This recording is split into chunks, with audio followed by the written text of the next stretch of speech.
Hi, Sparks. Ha! Ha bagadaba. Hagabadagagagaba. Ba. Hadabaga. Habagata. Ha! Ha! Wah! Wah! Wah!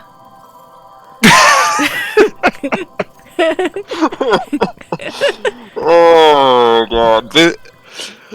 Hello everyone. This stream is gonna be a thing. Yes.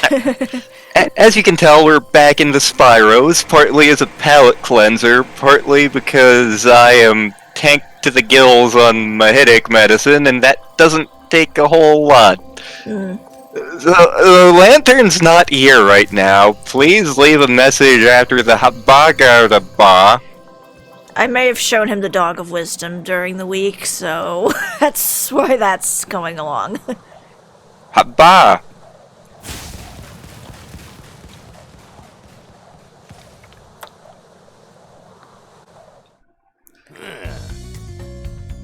So let's start out in this world. Snow beeps? Snow beeps. Snow beeps.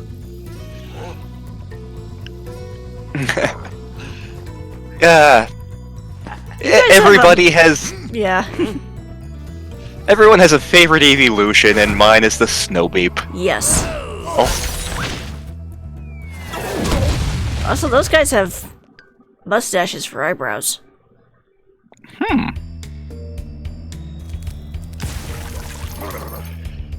Spyro, the Ice Wizards have imprisoned our leader, Shaman Tuck. Can you help us rescue him? It is urgent. He has our ticket Friar to Tuck. the hockey game in Colossus Valley. Oh, good, more hockey. Hockey?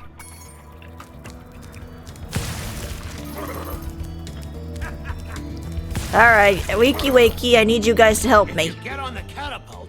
We'll help you across the. I'm trying to think what hockey team would be closest to you. Probably the New York Rangers.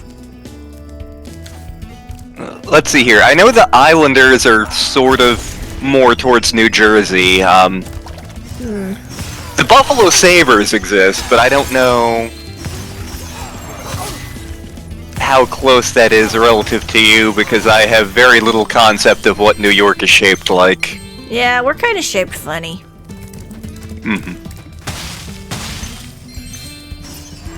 I know New York City is on the southern part of it, It's kind of like near New Jersey, but yeah, it's like at the very tip of the bottom of it. yeah. And it's also touching Connecticut, Yeah. my birthplace. Oh my. Yeah, I was actually born in Manchester, Connecticut. Which is why, like, if I don't have an opinion otherwise, I tend to vote to root for Boston teams. Snow. Snow. I like ice worlds in general. Yeah. Don't always like the physics of it, but it works. Also, thanks Yep. for the step up, guys. My god, they're Mr. Saturn. Boing zoom. Be ladder, boing zoom. Dakota.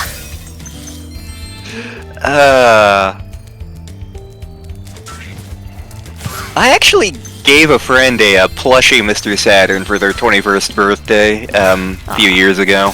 Aw. Reminds me, I still need to shop for your birthday. I mean, I totally have your present bought already. What are you talking about? Well, I don't expect I'd be able to get it the day of anyway, given how the mailing system is lately. I've actually had surprisingly good luck with the mail. Like, when I was ordering the, Wi-Fi extender thingy, like the estimated date would have been like this past Wednesday, and it came the Saturday before that. I don't know, because I know we ordered some dog biscuits for our dogs April 3rd, and it only came like Wednesday. Bah. Hello there, Habagadaba. I could arrange for you to cross this bridge for a small fee. Screw you, moneybags. Can we eat him? We get to beat him up in the next game. Does that count? Sweet.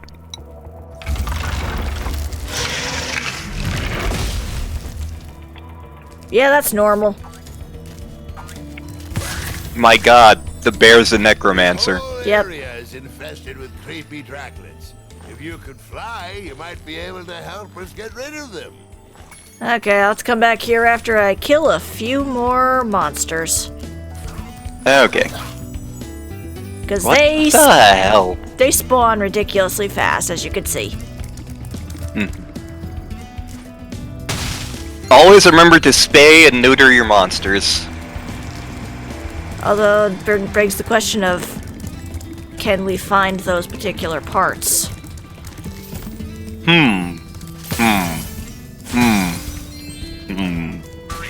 Thonk. Much thought. Whoop. Much thonk.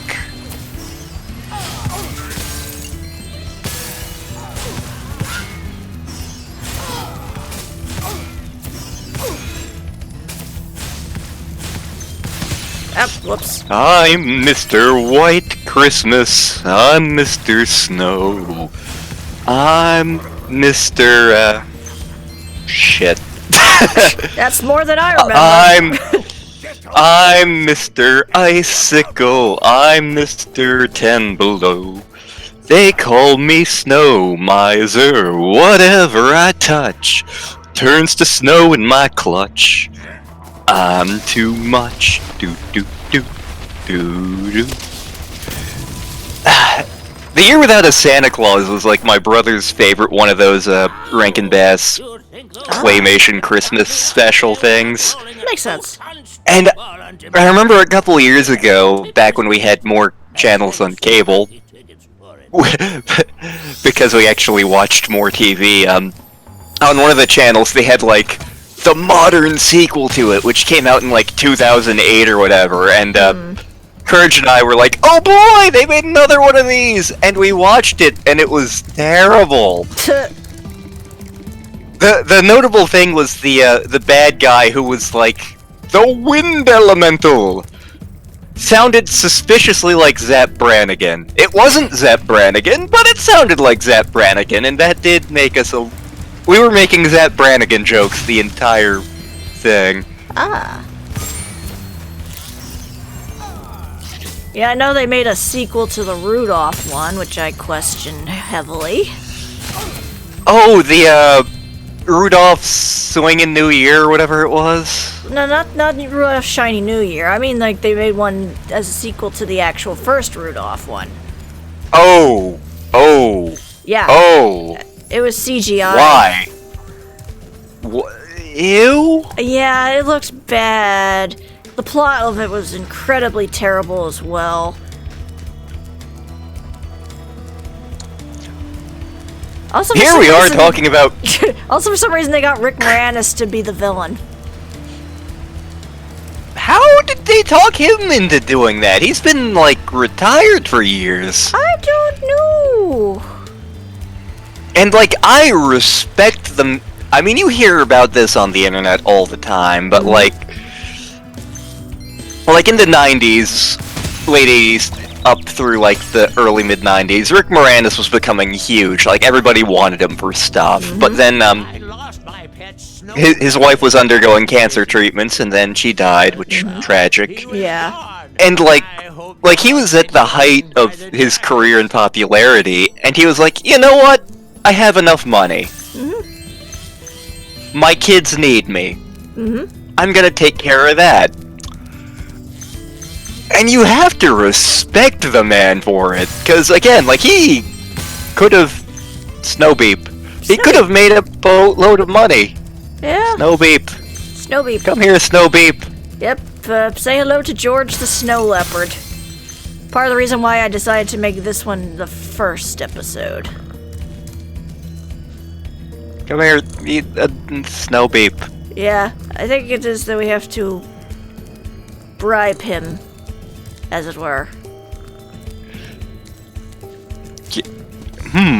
Oop. Here he goes. George, come back. We want to pet you and feed you noms. Well, we're about to feed him noms.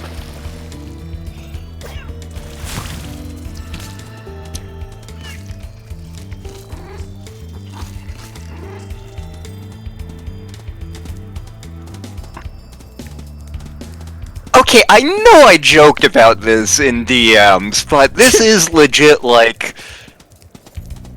a Star Fox Adventures character, only less painful. Yeah, he's 'Cause, adorable. One of the things in Star Fox Adventures, which we don't know if we'll ever stream that game for reasons, but like you're on Dinosaur Planet, and there are a whole bunch of mammoths on there, and you need to get them to do things, and to get them to do things, you have to get them food. Oh, he's purring. Yep, and he's smiling. Yeah, go back. I want. Yes, and now he follows us. Ooh, At a respectable distance. He's social distancing, but he's still being very good. good. But the mammoths, to get them to do anything, you have to feed them, and the thing you feed them is this root. We are physically incapable of digging up this root. You have to dig this root up for us. Then how the hell are you still alive as a species? We suckered the last couple of bipeds into helping us. You found George! I'm so glad he's safe. I'll be sure to pay more attention to him from now on. All I have with me is this round, shiny thing I caught while I was fishing. You could have it if you like.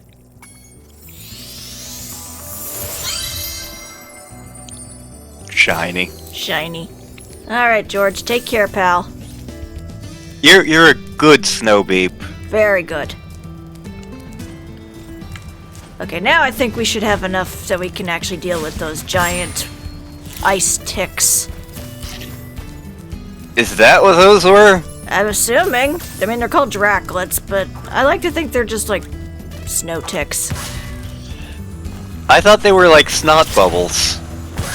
I think they're supposed to be more like spiders, but I'm like, nope, snow ticks. They would just hold still.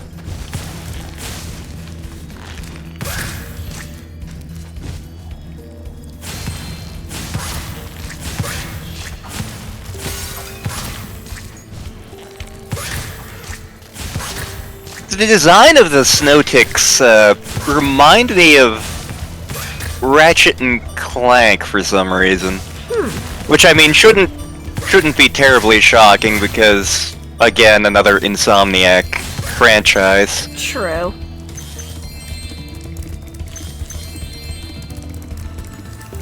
We used to give guidance. Yes, I'm in the middle of dealing with your infestation. Give me a sec.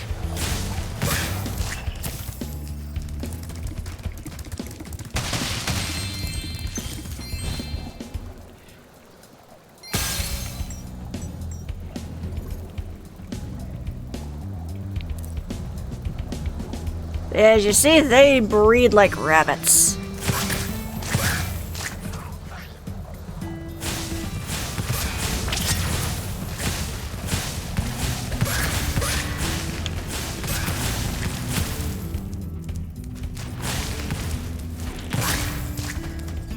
Only you can promote forest fires.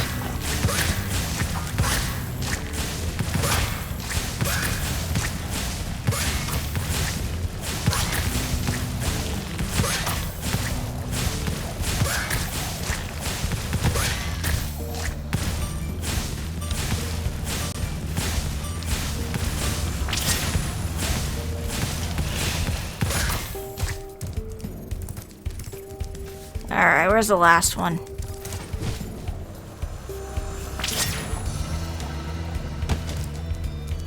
I hate challenges like this. Yeah, it's a little bit annoying, because it's like... I get them already in one go. Why do I gotta do this multiple times if I don't get it in one go?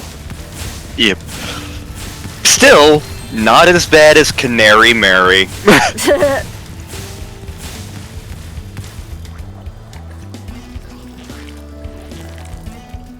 You know what? I will let come on. I will let you guys breed until you're at 0, and then I can go after you. Yeah. You guys may be thinking, like, how bad could Canary Mary be? You don't know. You don't even know. Just you know why.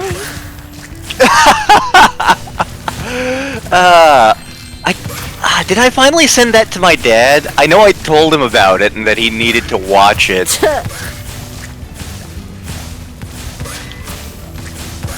You've experienced my mom a little bit. You haven't experienced my dad yet. Oh, it's up there. It's up.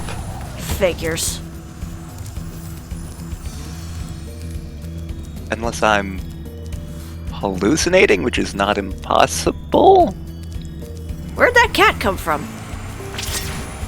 Have I told that story in stream? I can't remember. Probably not in stream, but you have told me. Yeah. So, this would have been the Oscars where Birdman won a bunch of awards, but during that time I was, I had caught what I thought was a cold. It turned out to be a sinus infection or something, but, so, like, I'm not feeling great, and I'm sitting there and I'm watching the Oscars. And at some point, I look over, I turn and look at our kitchen table. And I notice an odd sight.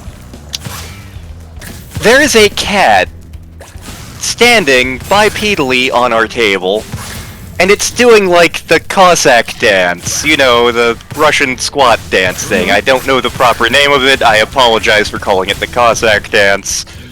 But you know the dance I'm talking about. Yep. Now I found this odd for 2 reasons. One, you don't normally see cats doing, like, the Russian squat dance on a regular basis. 2, I don't own a cat. So, like, I saw that, and I was like, you know, I'm gonna go take my temperature right now. Just to be sure. And, like, I was sure I was going to be, like, 104, which is the temperature at which, for the love of God, go to the hospital. No, I was at, like, 101.2, and I was like, really? That's depressingly low for me to be hallucinating dancing cats.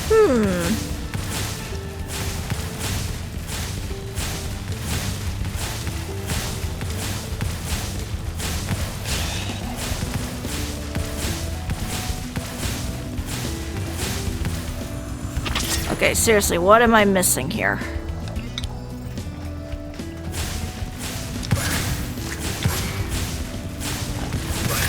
Like, I think it's on top of one of the bridges, but I'm not positive. Because I'm all googly right now.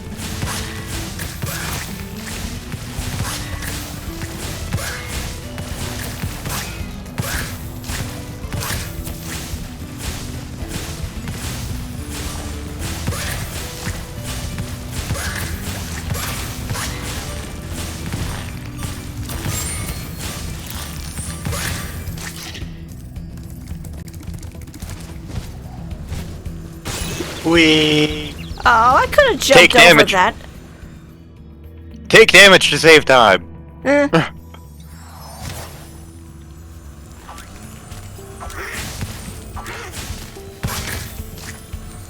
We used to give guys. Yes, yes. Shut up.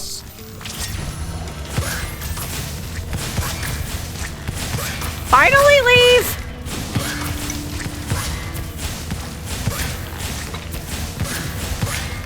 I know I got just you. Come on.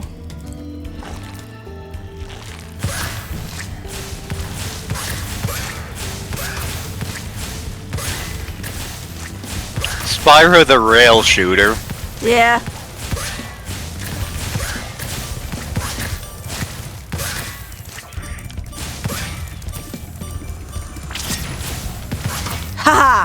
You have saved us all. I think it was the one that was behind me glitched out and I just couldn't see it. Oh, okay. That's always programming.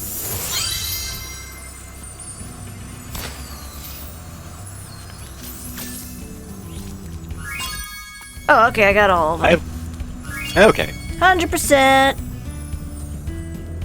I have a thing from Fangamer here on my desk, and one of the things it's advertising is the Hollow Knight Talking Grub plush. Huh. Yeah.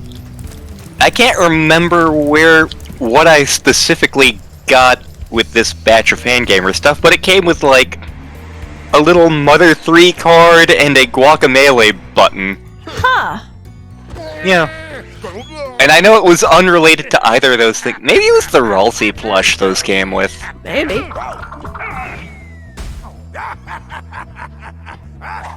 Oh, ho, ho, ho.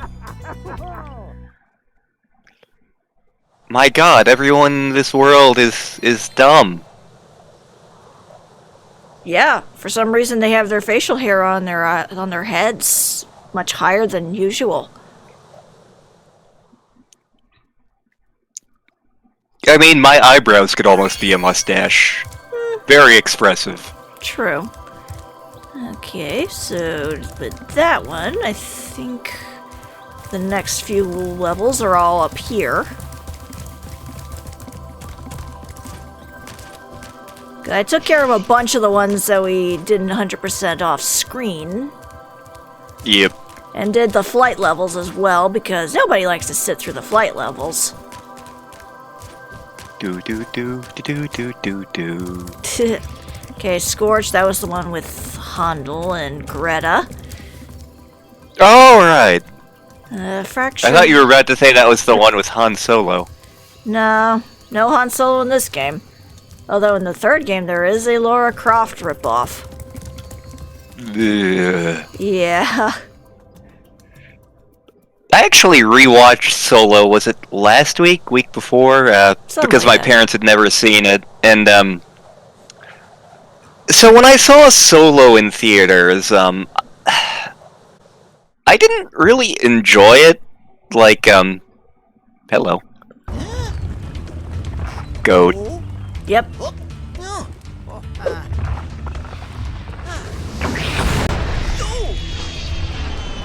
Cheese fondue. Well, he's dead. Oh well. That's his Wow, what a attitude. jerk. You're gonna find out that the majority of the characters in this world are jerks. But yeah, when I first saw Solo, I didn't really enjoy it, but upon rewatching, it's like, yeah, it isn't great, but it's not bad. It was enjoyable. Oh, they're Irish, are they? I'm assuming either that or Scottish. Although we'll be running into a more Scottish level soon enough. That one sounded more Irish to me. Yeah, maybe. Yeah, wait till we get to the Scottish level. Curgeland. Yeah? I don't know, does he like bagpipes? Who doesn't? Some people do not like bagpipes, sadly. They're a beautiful instrument. They are an outdoors instrument, for the love of God. Yeah. It's kind of like with the fiddle. It's like, it's beautiful if played right. Well, that could be so any instrument, actually. Yeah. And I mean, like, I was texting you that time I went to the Patriarch for the one time I went for Irish Music Night. Mm-hmm. I love the Patriarch. It's the closest thing I have to, like, a bar that I go to, and I don't go to it that often. Yeah. But, like, on Irish Music Night, it's... Normally when I'm at the Patriarch, I try to be outdoors if I possibly can, because it's not exactly a large building, but, like, Irish Music Night, the performers perform inside, everybody's inside to listen to the music, it's crowded, it's loud. I could stand about, like, an hour of it before I was like, nope, out of here. Yep. Oh, but don't you want to stay and listen to more music? Nope, I'm done here. Yep. Well, we're gonna stay for a little bit. That's fine. We're within walking distance of the house. I'm good. Yep.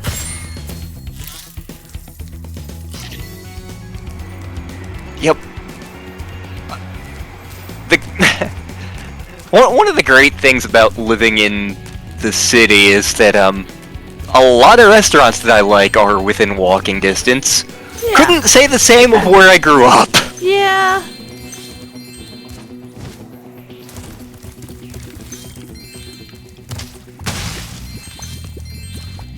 Shinies, come to me. They're apple flavored. Maybe. That one I think is grape flavored.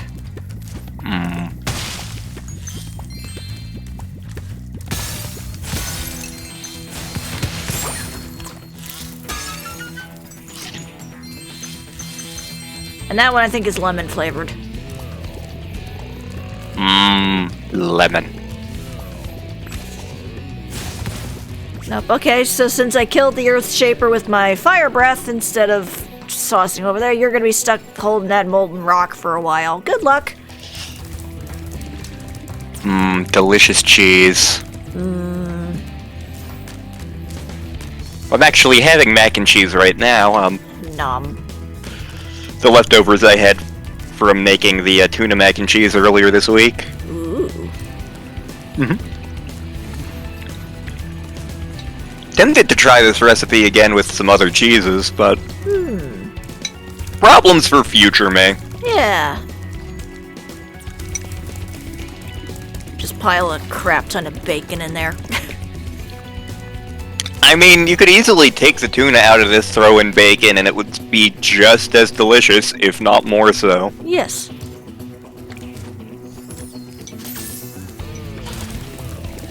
The main issue with that is my family's trying to watch their calorie intake in general. Yeah.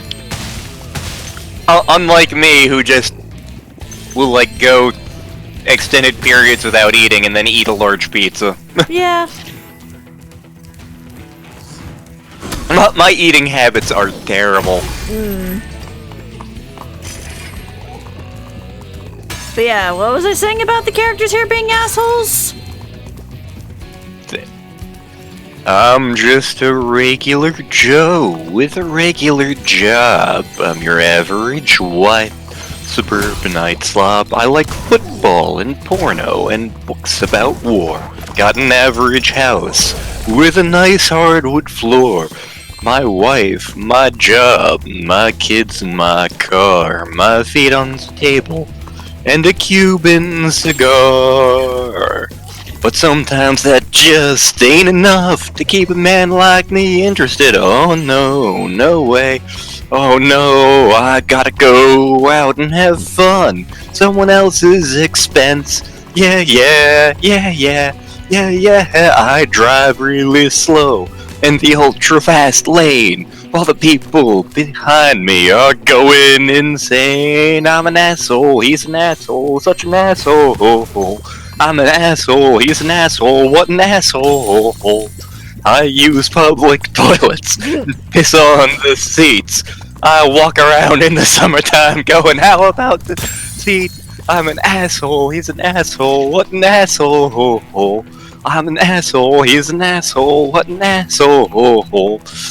Maybe I shouldn't be singing this song, ranting and raving and carrying on.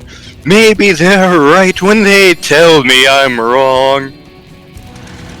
Nah, I'm an asshole, he's an asshole, what an asshole. I'm an asshole, he's a real bleeping asshole. Wow, I remember way more of that song than anybody should. Like, I think the only part of it I don't remember might be the speech he makes in the middle of it.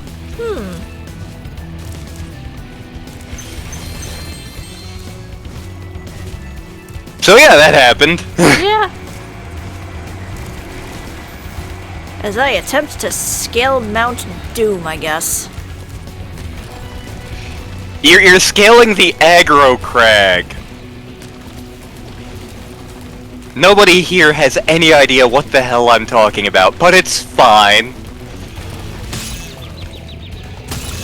I remember a time when Nickelodeon had game shows with physical goddamn challenges. Yes. I actually really liked some of those Nickelodeon game shows. I mean, like Nick Arcade, I remember loving. Nickelodeon Guts, I remember loving. Double Dare, Yeah. Legends of the Hidden Temple, I remember nothing about it except that I loved it. I remember I always got scared whenever they got to the part with the trees, because I was always like, they're gonna grab you! They're gonna grab you! Oh. Closing the lid on the I'm- volcano, Spyro. Things were getting a little too hot around here. By the way, here's a talisman I was saving for the party later. I think you deserve it more. What were you gonna do with it? Yeah, Irish. He was gonna wear it. Eh, So, I'm not sure if you'd be familiar with this show. It was on Spike TV back in the day. Most Extreme Elimination Challenge. sounds familiar, but I don't think I ever watched it. So what they did was, they took clips from this Japanese game show, Takeshi's Castle or something like that. Uh-huh. It's one of those obstacle course game shows in Japan. And what they did, and this was hilarious, was they dubbed over it. So it was basically a gag dub of this ridiculously physical game show. Just look it up. Just look. I'll have to find us clips later because it's amazing. Okay. Like they would make just like random things just be bizarre teams because they could. They would have random contestants be members of the Baba Ganoush dynasty. It was just a riot. Like it's the sort of, if that show didn't already exist, it's like the sort of shit that like my dad, my brother, and I would do. Thanks, Spyro. You saved the party. Here, this got mixed in with the cheese balls, and I almost chipped a tooth on it. Cheese balls.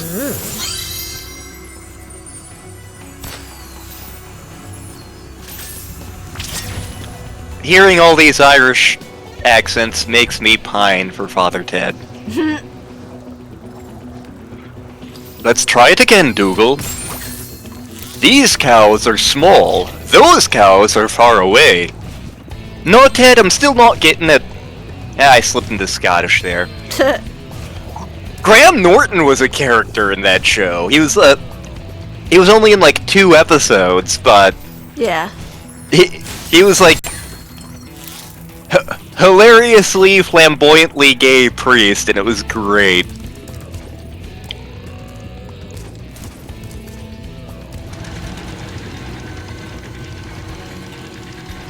Going up.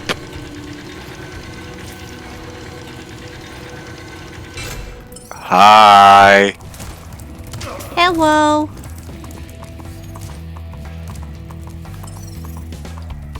Oh, right. Now I remember where I gotta go with this. There's a spot around here somewhere I gotta jump down to. Oh, there we go. I am grooving to this bass line.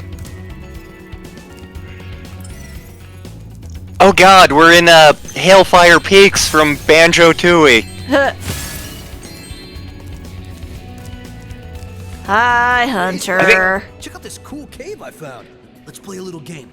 Every so often, a piece of this crystal popcorn pops out of the ground. The first one to grab 10 of them wins. I'm ready when you are. Okay.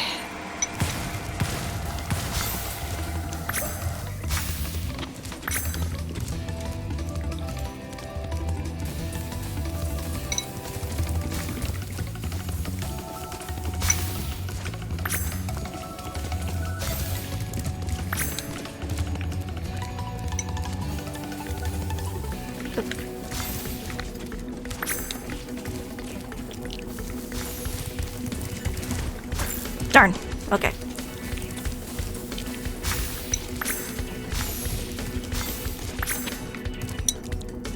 Ah, okay. Hunter, you're a cheetah. How am I faster than you? He's He's a fat cheetah. Okay, you win. Here's an orb. Actually, this brings to mind a running joke I've I'll give you another orb if you can beat me again. from I'm ready. Sonic 3, actually from a bunch of the old school Sonic games.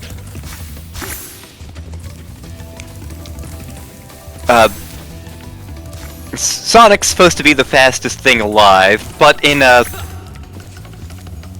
Sonic 2 and in Sonic 3 and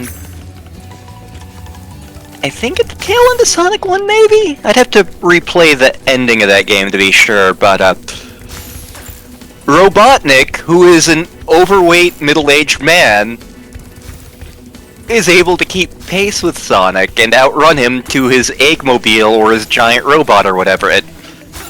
Hunter, no. Intense minigame action. Very intense. Ah.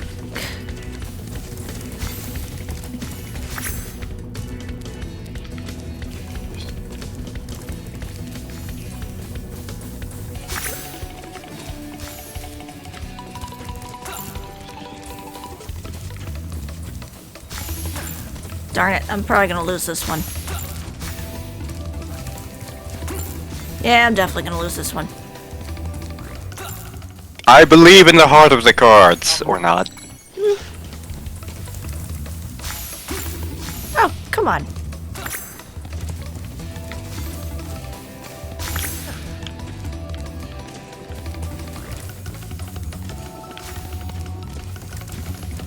I think he's cheating. He is a cheetah.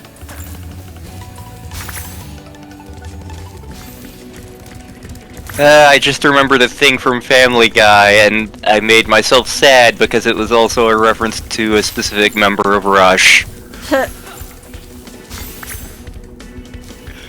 Neil Peart is the greatest drummer of all time! Smash! It's not easy being cheesy.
Ha!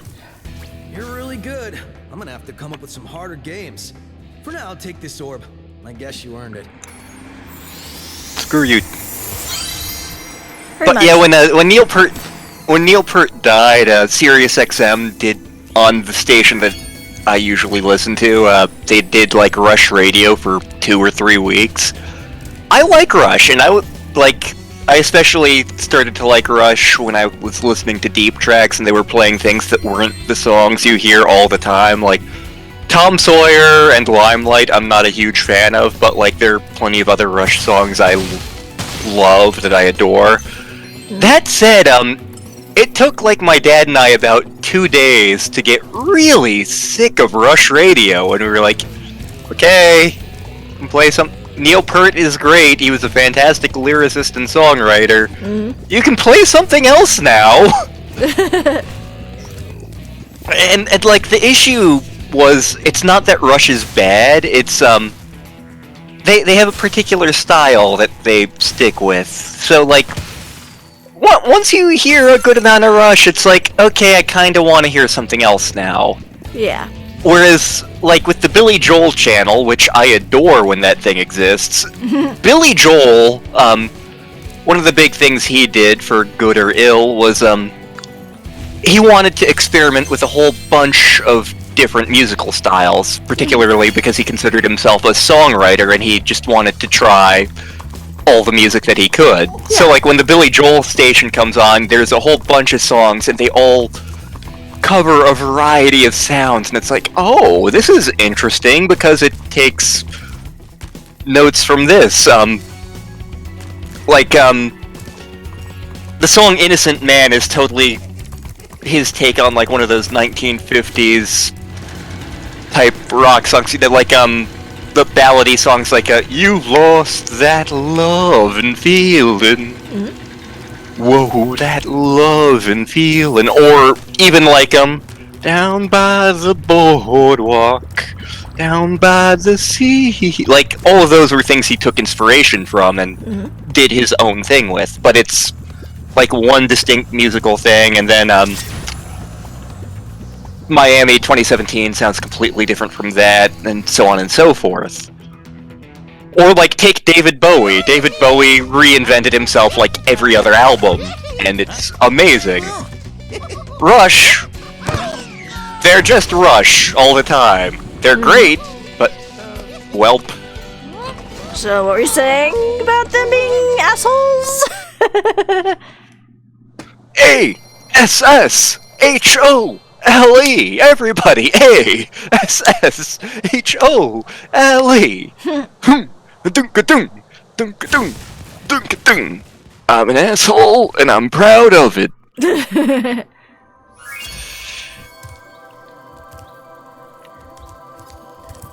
Well, time to go to probably my...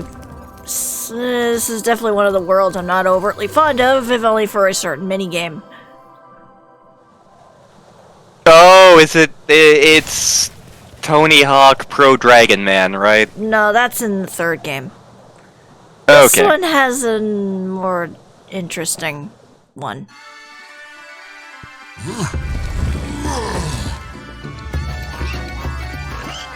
Now we're in Courage Land. Yep. So, as you can see, they don't like the bagpipe music. Everybody must get stoned.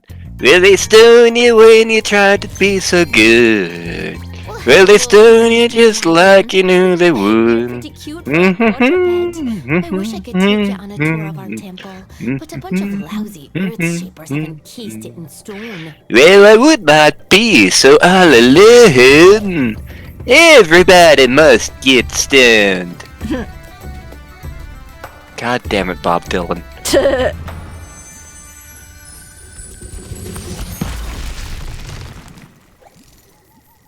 Thank you for releasing me. There are still some more satyrs trapped in stone. I can't believe Courage is a furry. But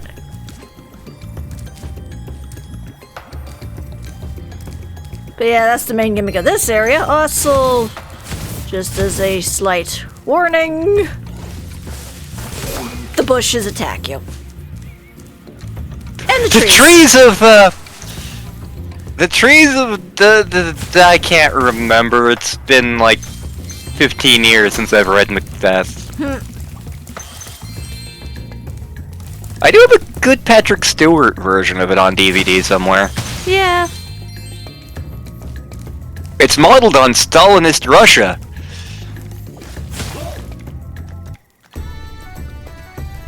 Look at that little pig river dance.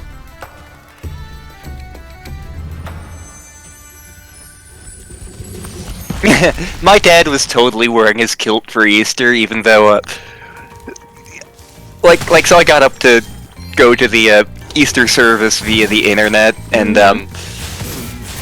so like I dress up in like one of my flowered shirts, some nice pants, some nice shoes. Mom's dressed in her Sunday best.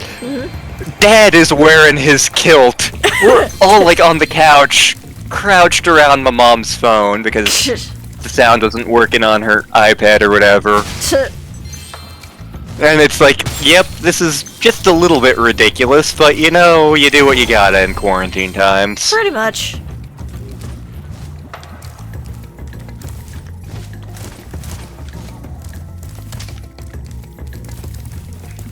I'm Haggis McGregor.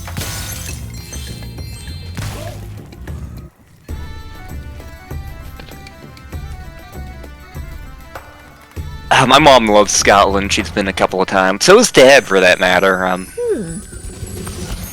Yeah, a couple years ago, Mom and a friend of the family actually went on a hiking trip to Scotland for a couple of weeks.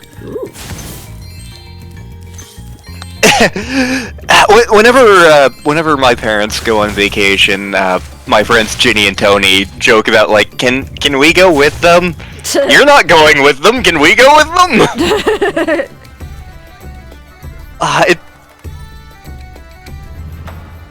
It's kind of like when the first time Ginny and Tony were over at my house, and was one of those weekends where my family was out of town, and so Tony just kind of wants to explore the entire house because that's what Tony does, and. Like, they were dropping me off from something, and one of them had used the restroom or something, so they were just like, let's just hang out at the house for a while. I'm like, okay. And, so, fun fact, we have more bathrooms than people at our house. I don't know why this is, we just do, but, so Tony is using the bathroom in my parents' room. He comes back out. You have another house inside your house. What the hell are you talking about? There's another house inside your house. What? Like I go in there and there's like another. It turns out he was talking about like my parents' sitting room, because they have like this sitting room with like a TV, 2 couches, and a fireplace attached to their bedroom. Broke that door down for me. Also, I slightly sequence braked here because I have the fire. Sequence breaking. Oh! God, if you were actually familiar with Link to the Past, there's something I would love for us to stream. I think you know what it is, because I've been binging on it for like the past 2 days. Yep.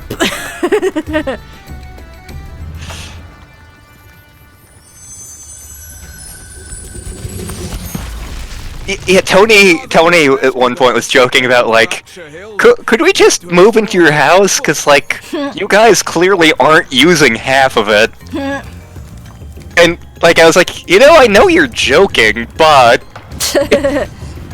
if you did it right, you could plausibly do it, and we would not really notice. It's not like our house is gigantic or anything, far from it. It's a good-sized house. It's not a mansion or anything, but, like, when my parents were getting this house, they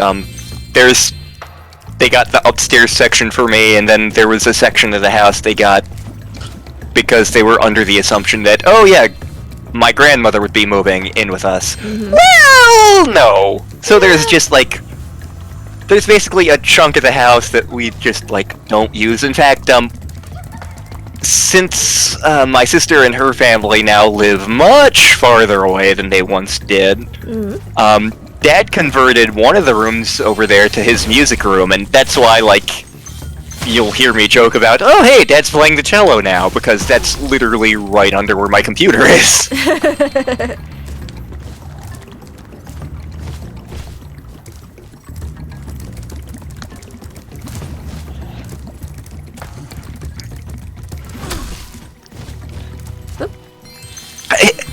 He for a while, he was, like, for the period of like a year or so, he was very much like, oh, I'm gonna be playing my cello, I hope it doesn't bother you. And like, or like, I hope it doesn't disrupt anything you're doing. And it's like, number one, it's your damn house.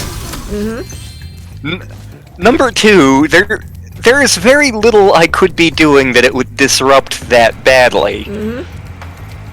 The things that it would potentially disrupt, they can wait. Like, when I'm in a stream, either we don't care, Yeah.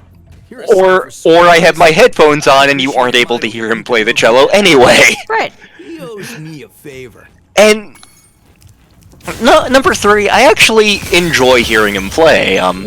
He isn't great at it because he's learning, but just hearing him play, hearing him work through his scales, hearing him enjoy it. With a new potion.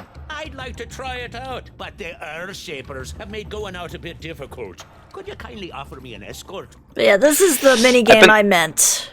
Oh, escort mission? Yeah. Just keep those Earth Shapers away from me, and I'll take this potion to hunt. But it gets worse. Watch what pattern he takes.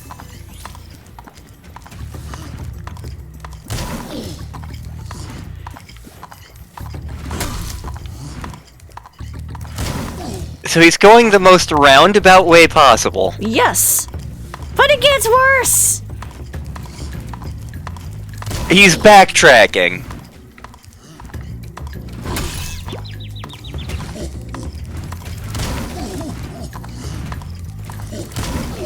He's going in a figure 8. Oops. What the actual hell is he doing? Right there. That's where he needs to go. Right there in the corner right. Will you escort me? So let me show you. It's right there. He literally could just walk past one and go right there. But he doesn't. He is Canary Mary for different reasons. Yes. Like anybody who played the original Spyro 2 hates this minigame. And it gets worse, because you can't fully finish this minigame until you get a power-up in the next area. Yep. So, I'm just gonna cheat Back. and use my fire.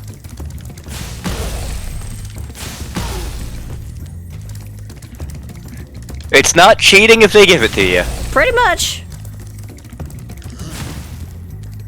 That's sort of the mindset I have about the dragon power-up in Banjo-Tooie, because it takes a bit to get it.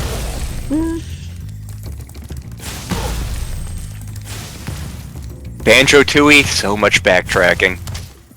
Okay, so you I have to worry about the other direction. Good to know. Bacon. Bacon. Will you ask? Bacon. Great. Well, good for you, I already took care of that. Scrooge McDuck. Okay, so we'll just wait you out. Huh. I wonder where everyone went.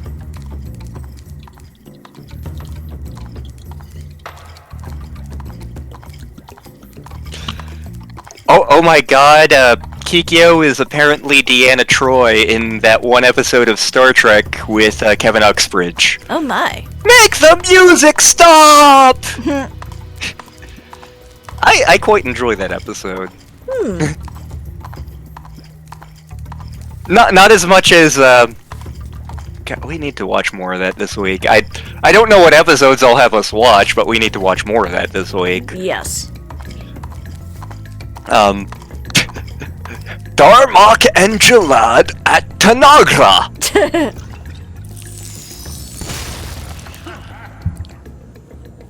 Man, do my feet feel better. Would you look out? We just gave Hunter illegal steroids. I hope we're proud of ourselves. Well, at the very least, we just got him out of... Meet me here when you've looked. No. Come back and meet. Come back and. Aw. He won't let me do it until I learn Head Bash. Even though I just took care of what I needed to do. So...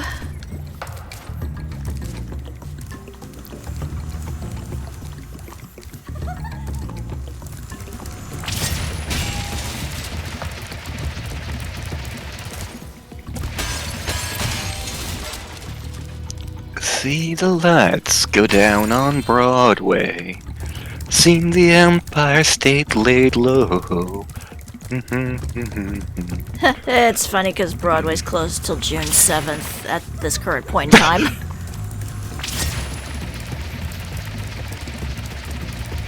I've had Miami 2017 stuck in my head all week. There are worse things. Maybe it's because it does feel like we're in an apocalypse scenario just slightly. A little bit, yeah. So what? Not as much as it could be. Yeah. I mean, we haven't had to use bottle caps as currency yet. True. Oh god, so years ago a former coworker of mine was like, if the zombie apocalypse happens, where would you go? He was very big on discussing the zombie apocalypse. And, like, I went with, like, either a port city, because if you know what you're doing, you can potentially, get a ready supply of water and food there. Or, University Town would work, potentially, because, again, depending on what university it is, can find food, can find water, can find shelter. Also, I can make explosives if necessary. I'm hella rusty on it, but again...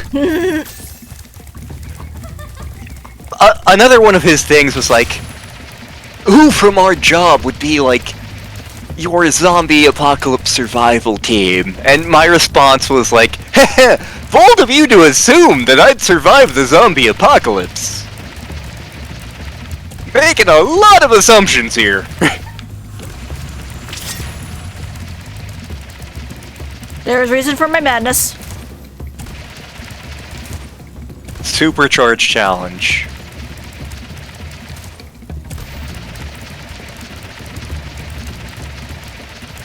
So normally you're supposed to smash that door down. But I did that out of sequence, so... Woo!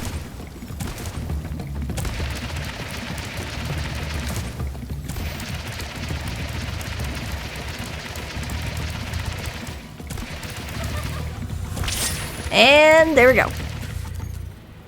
Yeah, you had to make a lap of that 3 times. I love... And, like, I loved this about the Ratchet and Clank series, too. I loved the skill points. Just because some of them are utterly ridiculous. Like, one of the ones in Ratchet and Clank is basically, like, destroy every destructible thing in this one level. Yes, Ratchet and Clank, I will do that. Thank you!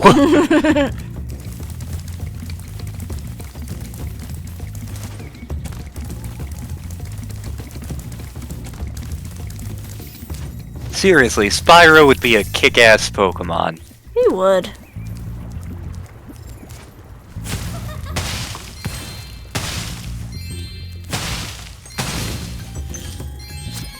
Do these fawns have a really annoying laugh, or am I just tired? No, they're kind of annoying. Thanks for saving poor, helpless little me. Sorry, short stuff. I was only in here because I like the peace and quiet.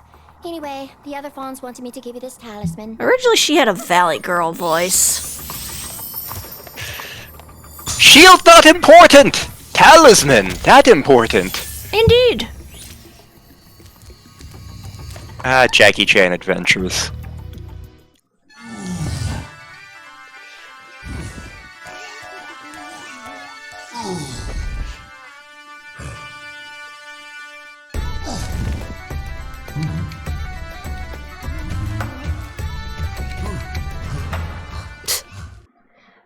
Now, see, in the original one, they kind of gave up and were like, okay, fine, I like the music. Here, they're possessed to like the music.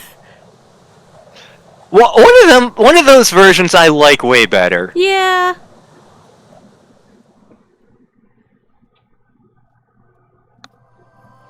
I keep looking over at the neighbor's house and seeing, like, smoke out the back. I really hope they're having a backyard barbecue.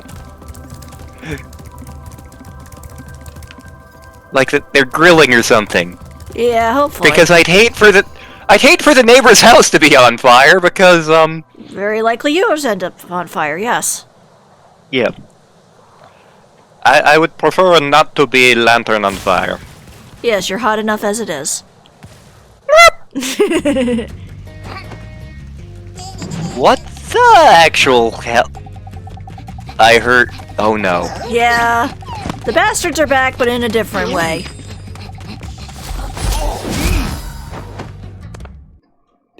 What the? What? Yeah, they have these magical berries that make them grow huge. Oh, so it's like that one level in Super Paper Mario. Yeah. Spyro, it's a good thing you're here.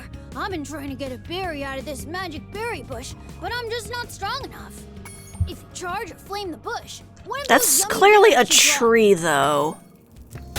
Yeah.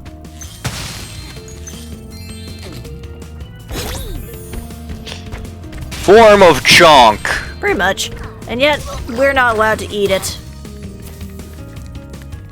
I don't even know how it would help us. I remember a cheat in Descent 2.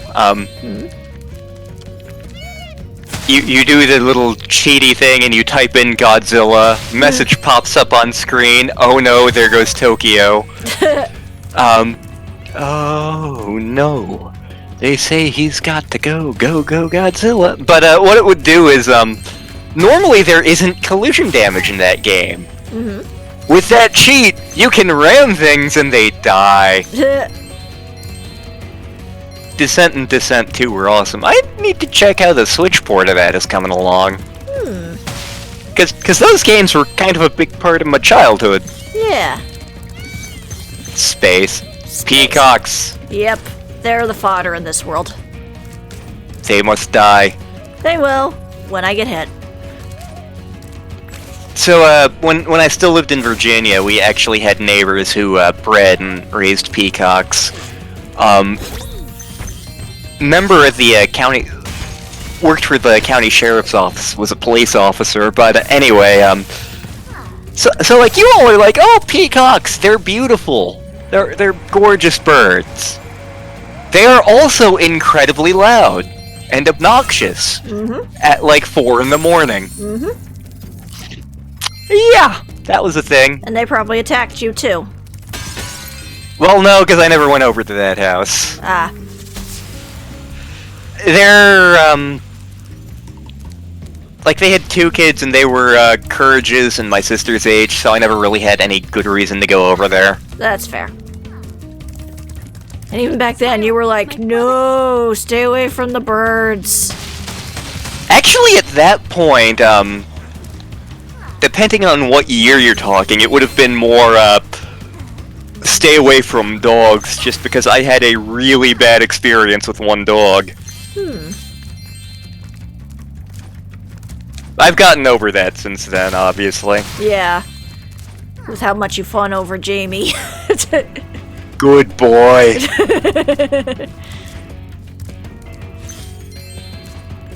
Also, we finally learned that he does the canine booty dance only when somebody is watching. Oh my god! Like, he waits for an audience. I love your dogs.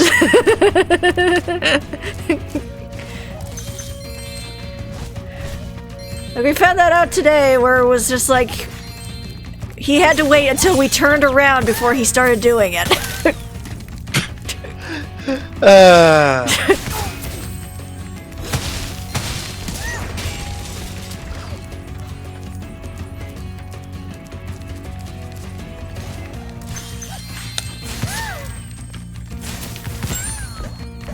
There we go. There's a dead peacock for you.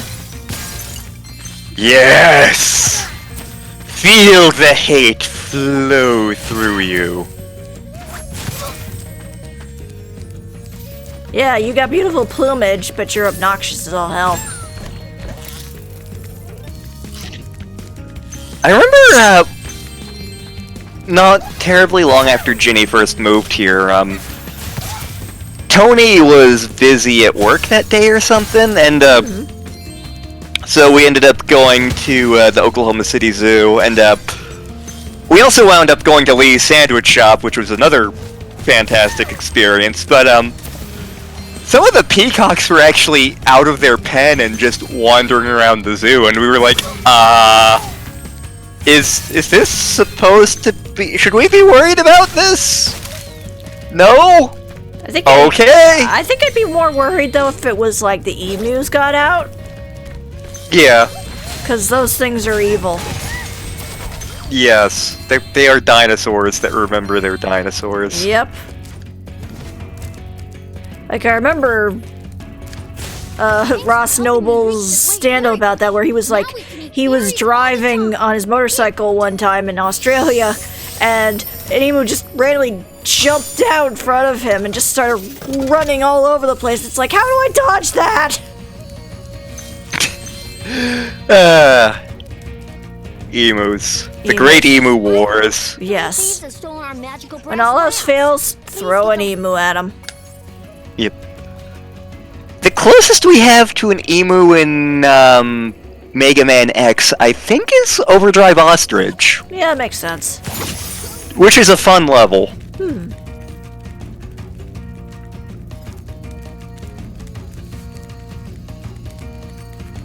Oh, there you are.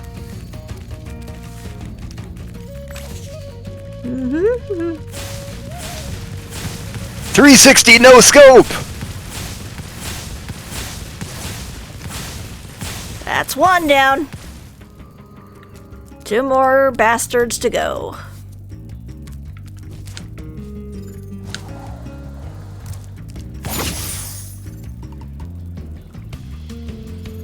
I love Lamp. I've never actually seen her on Burgundy.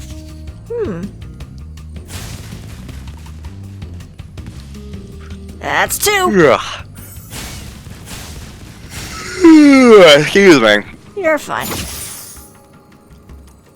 Let's sleep. What is love, baby? Don't it? Wait, hang on. I need to do the better. Do I hear a Patches? Is he? I thought I heard a Patches. I don't even know where he is at the moment. I need to do the better version of that song.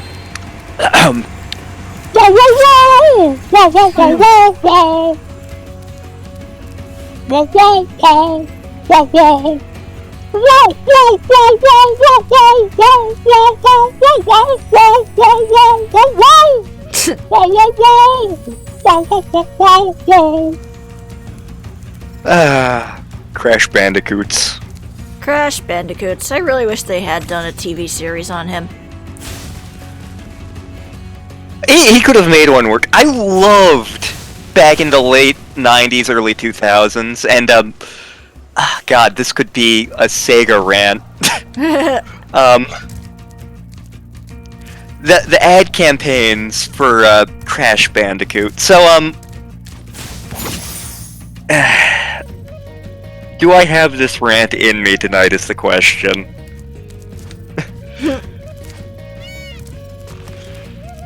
Oh, it's the peacocks I'm hearing. Yeah. Turns out my cat was the voice of a peacock. Huh. Huh. And here I just thought he was louder than Bon Jovi. Dad met that guy.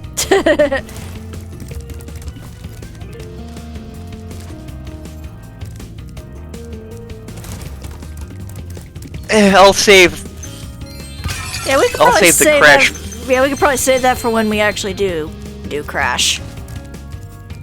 Or possibly when we do a another game that we're considering doing. Indeed.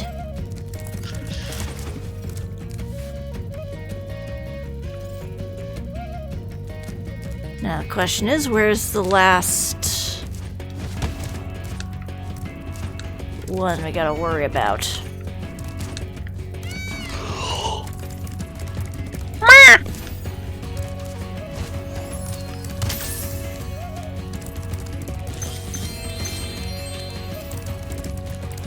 Oh, I forgot a bit of treasure. Whoopsie. Well, I got all of it now. Whoopsie doopsie! I forgot. I have to go to.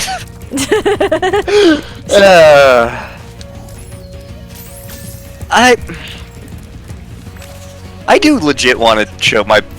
I should give showing my parents Undertale another try sometime. Well, if we ever decide to stream it, that would be a good opportunity too. Thanks for bringing back the 3 magic lamps. Like literally the only reason I got the Switch version was so I could show it to them. Huh?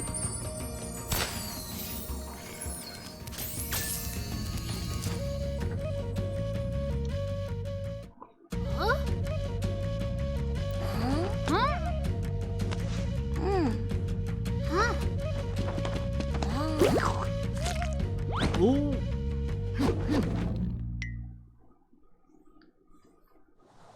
So you would think if he kept eating them, he would get even bigger than he was when he only ate one. And then it would be that one scene in Monty Python, The Meaning of Life. So, do you know how? I can't remember if I told you this in another stream, but how I got introduced to that scene. I think you've mentioned it, but I don't think you told it in stream. So Yoshi's Island for the SNES. I did not experience that game until several years after it came out. You've earned a special reward. Don't eat Meg! What is it, boy? Oh, the fairy. Here you go.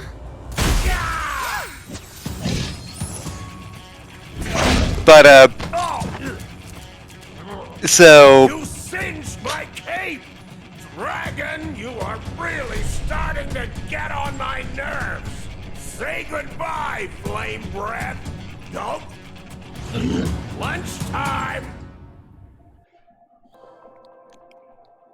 Yeah, these guys definitely aren't as engaging as the characters in the Crash Bandicoot series. Yeah, I'm sorry, they're just not. It's true. Or even, like, the Banjo-Kazooie series, although they have their own flaws. Ratchet and Clank definitely takes, like, the best things about Crash Bandicoot, the best things about Spyro, and merges them together. And throws in guns because it can. But anyway, the Meaning of Life scene I was introduced to because the ad campaign for Yoshi's Island was talking about, how jam-packed full of things this game is. And it's the guy eating all the food, and, like, each thing he eats is being used to, like, describe a feature of the game, like, monsters and blah. But maybe there's just room for one more little bonus stage? Nom.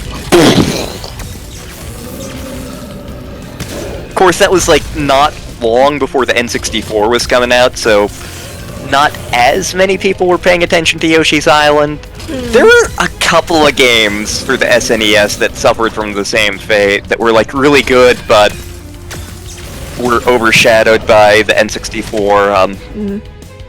Like, Yeah. Mario RPG came out around that time, and I adore that game.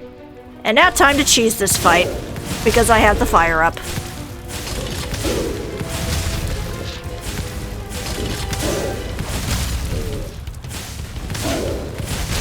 Jeez. Yeah, as you saw, his boss fight is a little bit more complicated, but you get the proper power up, this becomes a super joke. Ah, this tastes like smoked Gruyere. Delicious.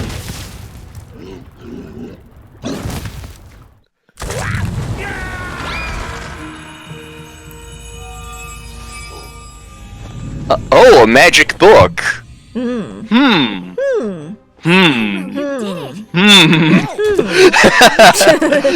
was just outside the castle and For people wondering, you'll see. Yep. There's no sign of Ripto. And since you've been around, the creatures of Avalar are finally starting to get along.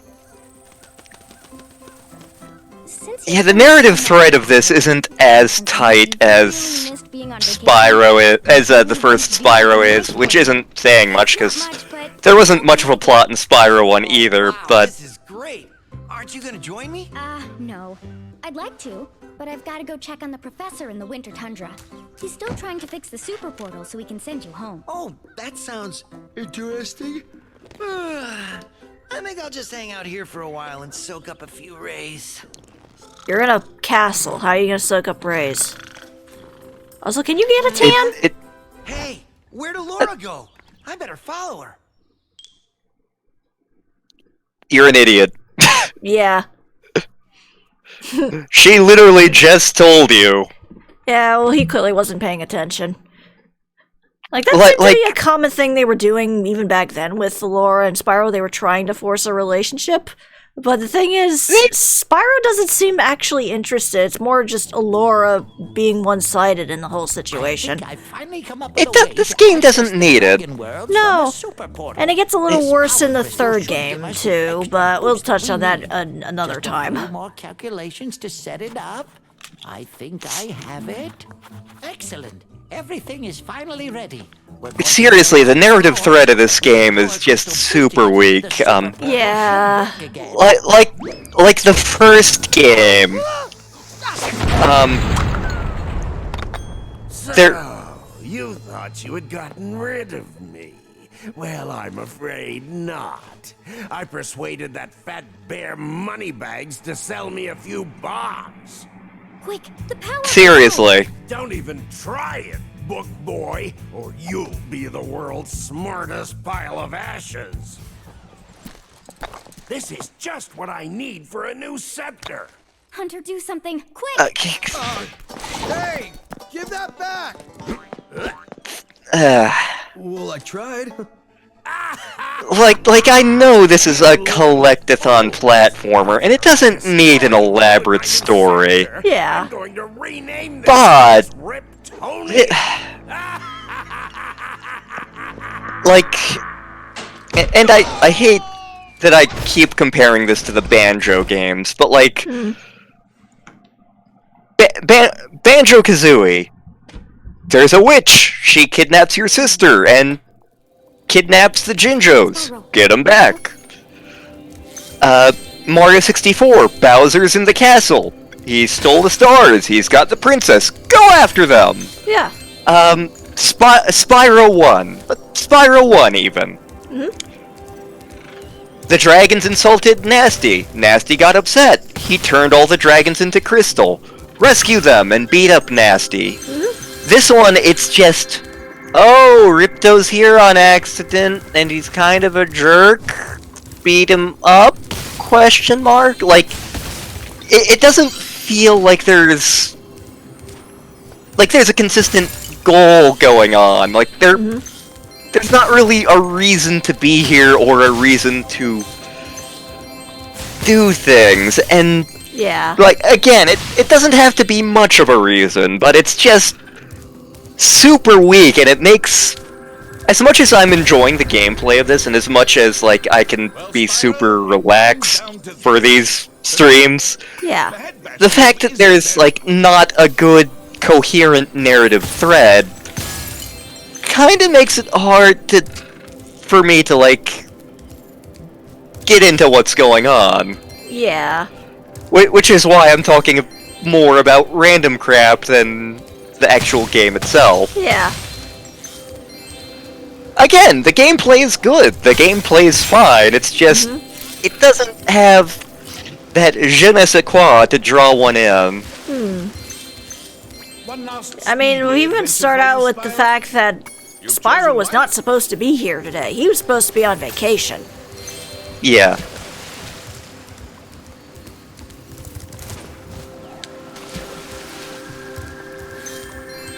Hi, Penguin.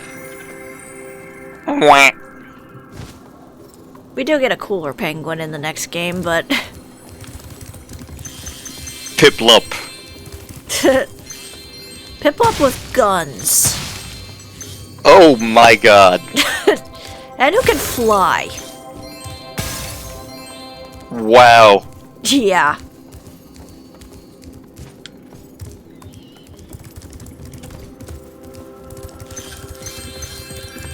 I can see you've learned the value of orbs, Spyro. I can see you've learned the value of shut the hell up. Well, I'm sorry, I'm being mean.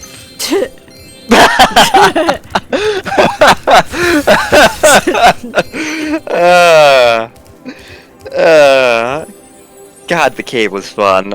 Yeah. We will be doing more cave LP videos at some point. We think we're gonna break it up with another LP though. Yeah. Because there's something I really want to do. Yeah. I'm really hoping you enjoy that game. I mean, just the fact that you like it is a good indication. I mean, it hasn't aged well. The puzzles in some of the sequels are better, but I think we'll have fun with it. Yeah. It definitely shaped how I look at video games in general. And it may get a TV series. Yep. That confuses me. Yeah, because I'm like, where do you go from that? I think an owl just flew past my house. Ooh, Lantern, watch out, a poisonous snake! Cedric, no! Ooh, there you are, I was starting to get concerned!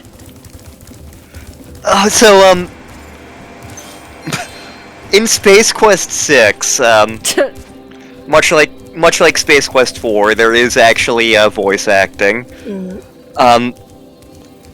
And like there's different things you can do, like touch, mouth. Not as many as you can do in Space Quest 1 VGA or Space Quest 4, but there are like 2 screens in the game where you can just do anything to everything on that screen and you get a funny message. One of them's an elevator. And like if you talk to either of the doors in the elevator, you get Cedric references. Oh dear. And if you're going out there, Graham, I'm staying in here. If you're going in there, Graham, I'm staying out here. I love it when Sierra games reference themselves. Yeah. Oh, if we ever do Torrens Passage, well, when we ever do Torrens Passage, let me correct that. There's a place at the end of the game where, like, you're basically backstage at a talent show. It makes sense in context. But you're going around backstage, and you can walk around behind the curtain, and as you're walking past it, different songs will play. 1 or 2 songs are like songs you heard earlier in the game. One of the songs that plays is Girl in the Tower. One of the songs in the game that happens as you walk past is the theme song from Freddy Farkas' Frontier Pharmacist, which that game was another game made by Al Lowe, and that song was written by Al Lowe. But the performer of that gets booed off the stage. I don't know much about Freddy Farkas. I attempted to go through an LP of it at Mammoths. I attempted to go through an LP of it at one point, and I just, like, was in, like, super no attention span mode. Snail. Snail rhinos, specifically. Are we in Avatar: The Last Airbender? Seems it. Like, I feel like, you're gonna find Torrens Passage super easy when we do it, but Did you go through an LP of that game? I can't remember. I did, but I don't remember all of it. See, like, I more or less remember every puzzle in that game, just because I super love that game. I may not remember how to solve it at first, like, that one puzzle in, Pergola that I'm super bad at, even though it's super easy, and I'm just bad at, like, visual puzzles.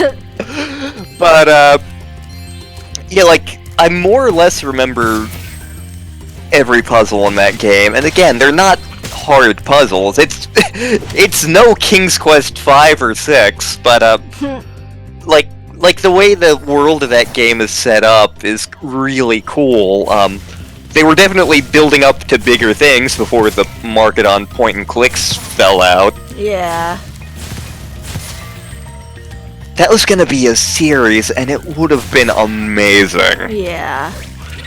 Like reading some of the dev notes are just, it's like, oh my god, this would have been great. Yeah, too bad that they can't do it now, because now point-and-clicks seem to be getting a little bit of a resurgence. Yeah. And I love point-and-clicks. Yeah. I still need to send you Brain Hotel, or the Nick Bounty games. Nick Bounty is both of those are more in the, Scum style of point and click, so they're kind of like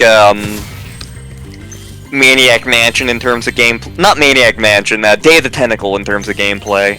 Or but they're super hilarious and super charming.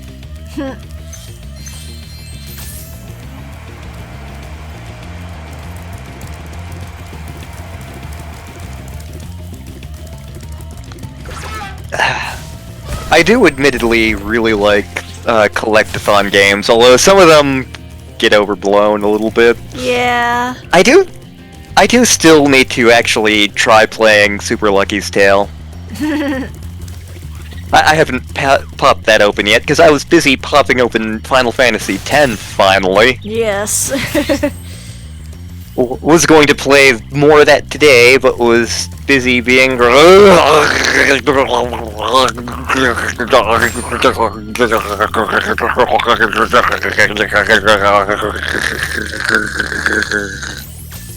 Bless you.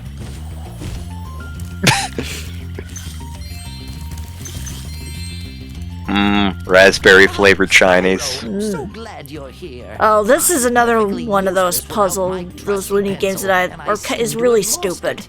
I do have this extra egg. So he's lost his pencil. Now what you gotta do? You can write in blood.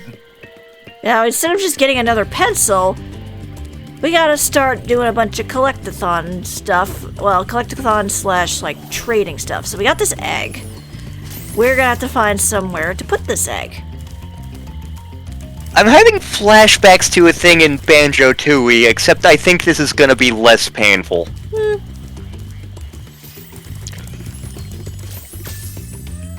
Like, I'm tempted to look up the 1 or 2 jiggies that require you to backtrack to, like, 4 worlds and send them to you. Just so you can see how painful Banjo-Tooie can get, much as I love the game.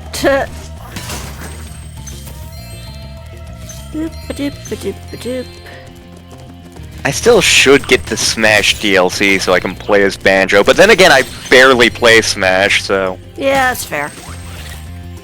If I had moved my Switch up here, I'd probably play it more. Yeah. Also, sorry that your Wi-Fi's not doing too well, Epic's wife.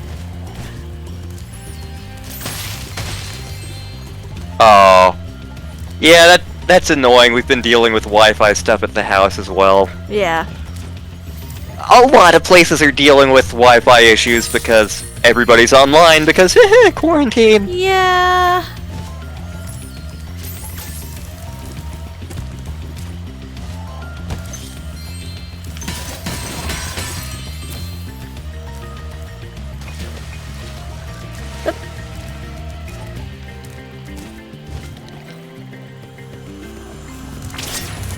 Whee!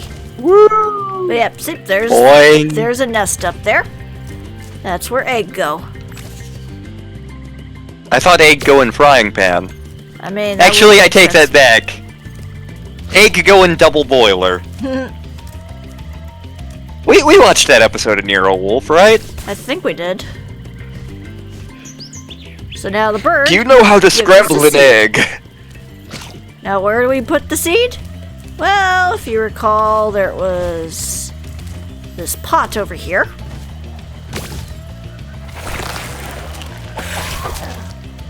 And now we get a rubber ducky. Because plants can apparently grow rubber duckies now. But then where do we put this? Well, if you remember over here.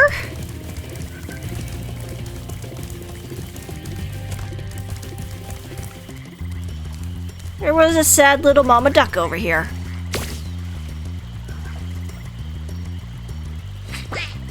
And then she spits up a turnip. Because of course. This is like the horrible bastard child of, like, Myst 3, Banjo-Tooie, Legend of Zelda, and The Adventures of Sonic the Hedgehog.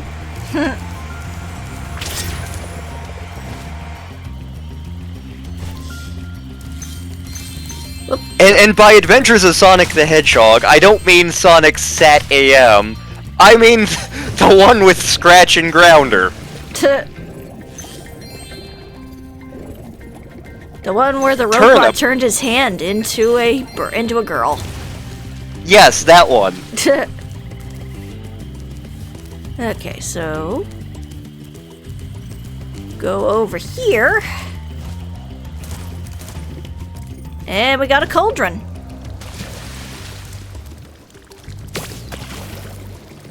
And what do we get out of that? A coin. Because of course you cook with a coin.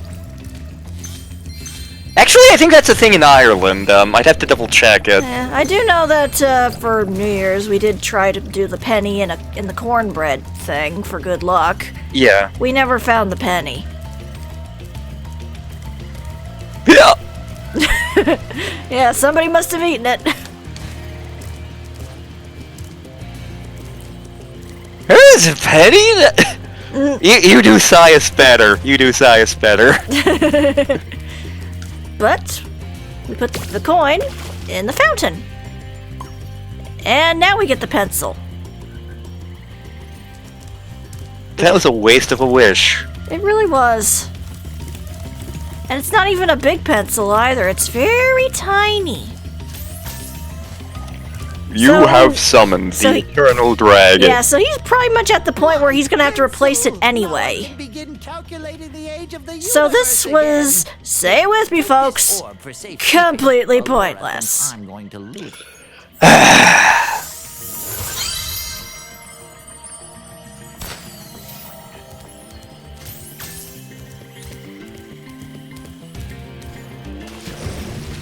Also, platypus.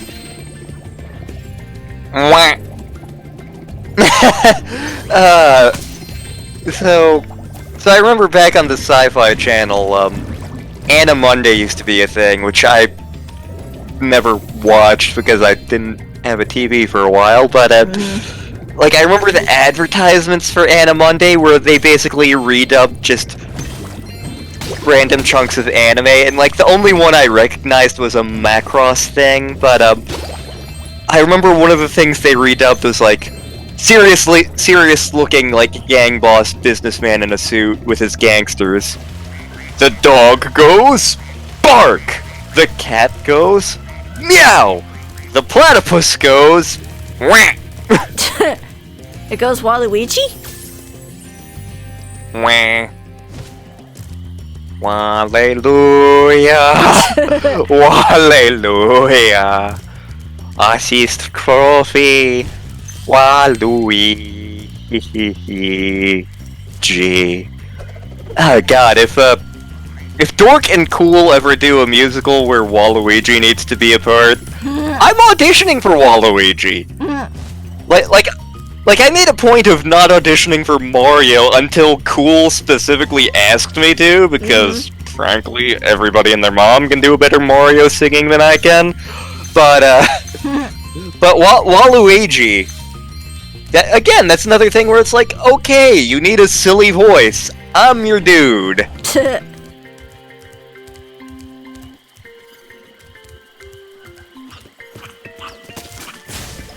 Yeah, that's waste of food there, Mr. Lemur.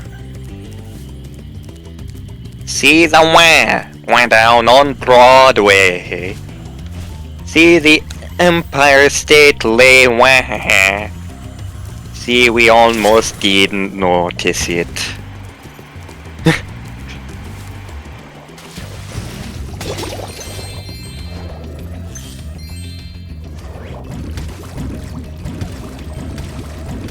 Curse you, Perry the Platypus. Won't you take me home tonight?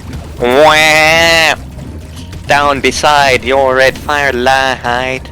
Wah! You gonna let it all hang out, fat-bottomed girls? You make the rockin' world go around. What the hell has gotten into me? Also, that just made me think of a thing. So we got Wario and Waluigi to be like the opposites of Mario and Luigi, right? Yes. Do Princess Peach and Princess Daisy have their own opposites? Not yet, but I've heard people ask about that. Alternatively, is there also one for Bowser? Actually, Actually, God, what was... There are a couple of Mario bosses I could almost consider being that. Wart, who, for the love of God, Wart needs more love. Super Mario Bros. 2 is great, and I will fight anyone who says otherwise.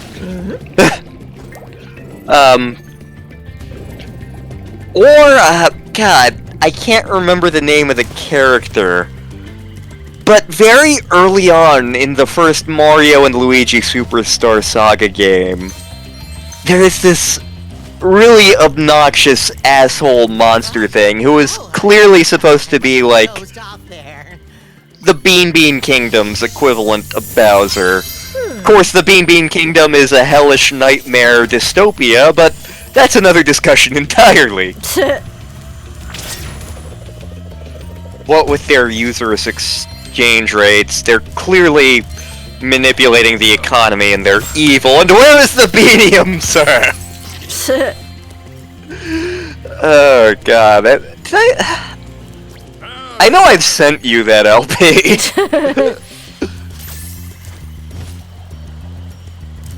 I'm not as big into the Mario and Luigi games as I am into the Paper Mario games. That's fair.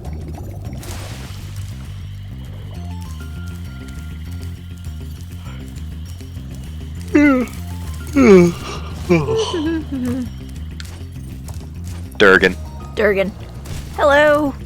Come back here with that spark plug, you. Oh well. I can wait.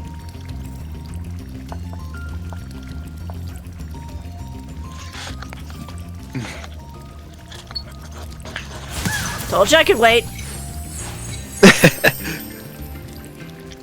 Yeah, that's the one time where I figured out how to get that one very easily. It's like, turns out I don't have to do anything. They come back around by themselves that way. The other one's not so much, but might be a little bit easier with the fire. Yep. See, the nice thing of this little ability is it trivializes so many things. No, I'm not licking my bowl of mac and cheese clean. What are you talking about? I thought you were about to say something else. Oh my. Yeah. It's like, wow, you're that flexible. I am a noodle man.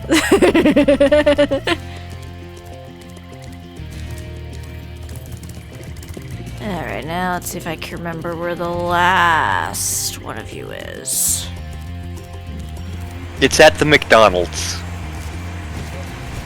I miss McDonald's. So do I. We've been trying to support more of the local joints, though. That said, when I'm hoping, like, once things clear up, like, I may make a trip over to the McDonald's or the Burger King. Yeah, something. We did try a different Pisha place this weekend, as you are well aware. Yes. It looks was so delicious. much. Yeah, I was gonna say it looks so much better than the one we had. Pisha.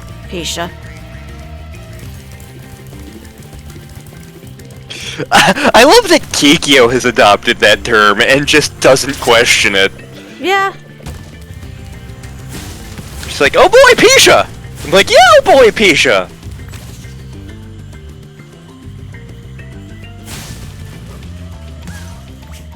Woohoo! I'm back in business. Here, young dragon friend, take this. It's museum quality, but you deserve... He reminds me of Saberman from whatever the hell that Rare game is, and he also shows up in Banjo-Tooie. But yeah, he needed the spark plugs for his car here, which is currently stuck on an island.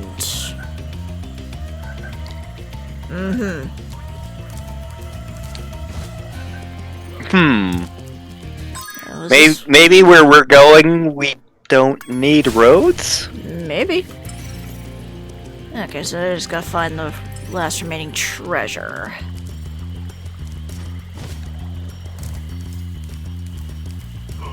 The treasure was the McDonald's.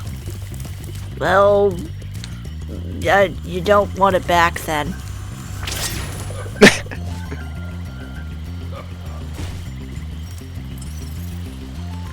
Like, you've legit never had a McDonald's hamburger, have you? No, I have not, because my parents are always like, don't trust it!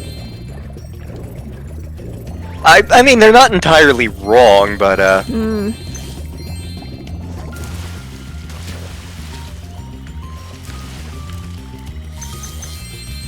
There we go.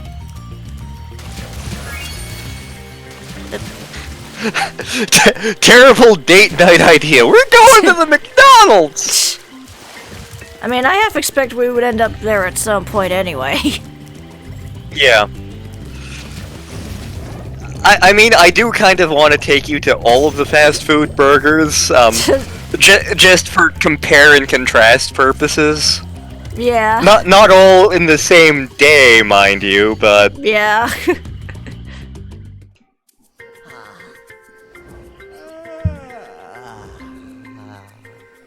What the hell is that thing supposed to be, anyway? I just assumed it was a deformed Muppet.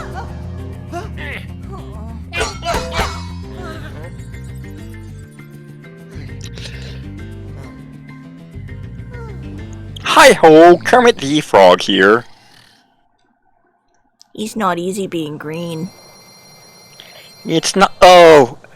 So one of the UCO Christmas shows, so every year, University of Central Oklahoma does a show over at the Jazz Lab where a bunch of their musical theater students just do a bunch of different Christmas songs in a bunch of different costumes and whatnot. But,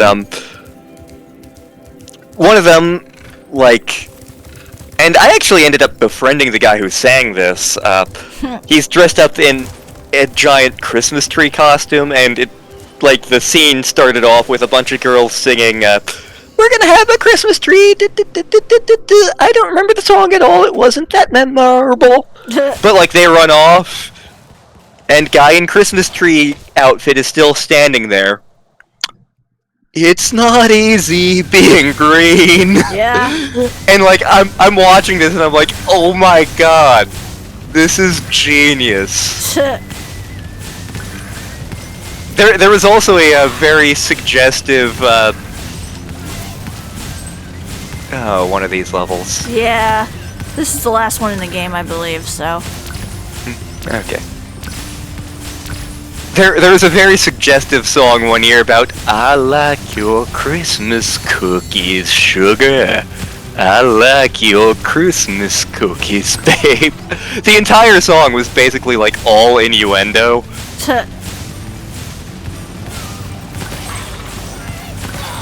I hate these levels, I'm sorry.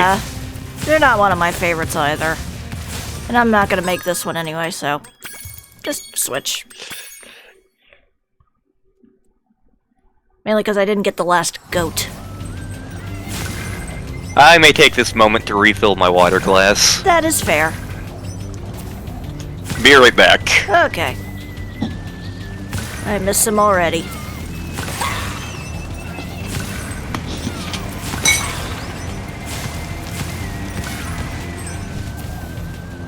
Come back, goat.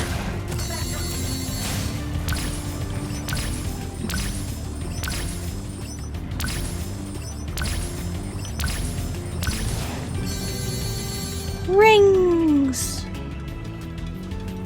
Whoop.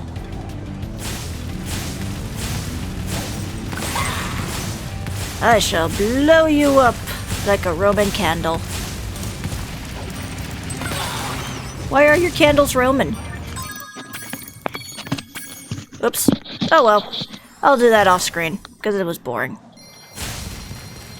The candles are Roman because,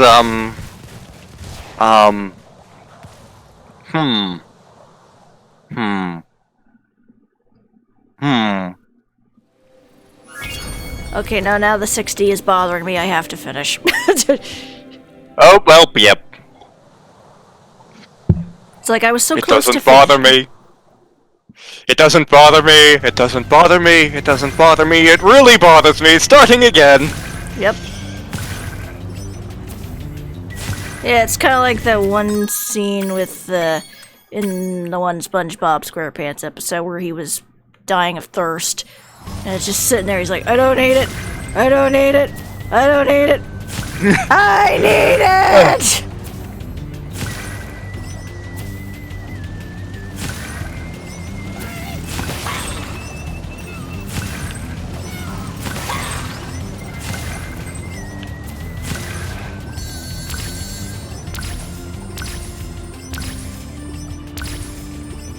On the bright side, cheese. Cheese.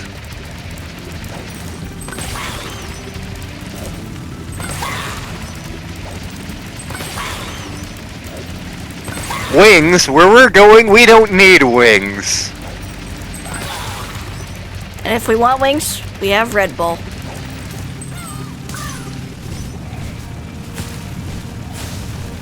I thought you were gonna make like a buffalo wings joke. To be fair, right now I can't eat buffalo wings, so. Bird. A lot of bird.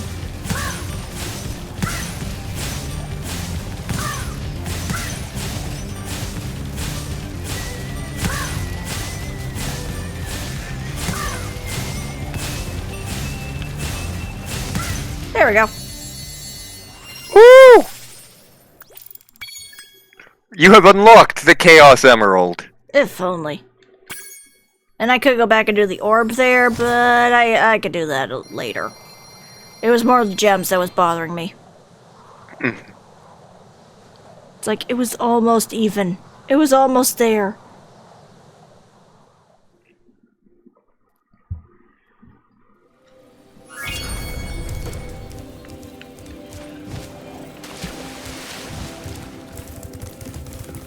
Because, yeah, in those flying levels, you also get, like, little spots where you can find a random NPC, often it's Hunter, and they have a little challenge for you, and when you do the challenge, you get an orb.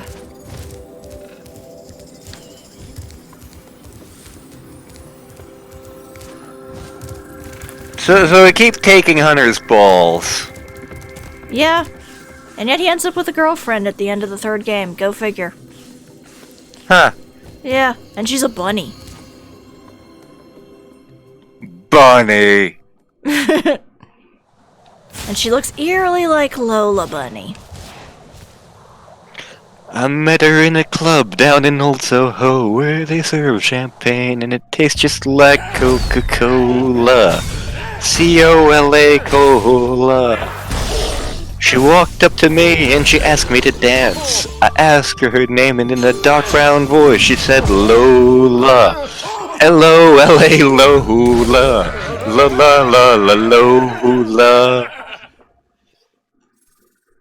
I am not a fan of the Kinks. That is like the one Kinks song I really like.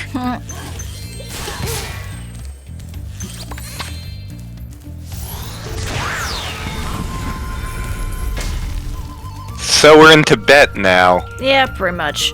Some of these wizards, they might have stolen other wizards' wands, so you gotta get those back.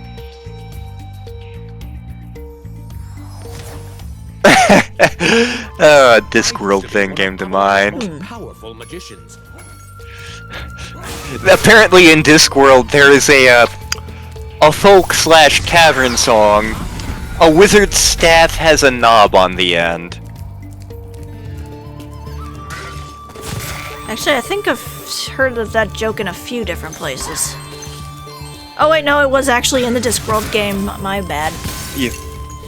And like, I'm pretty sure Nanny Og sings it at one point, just like she sings, the hedgehog can't be buggered at all.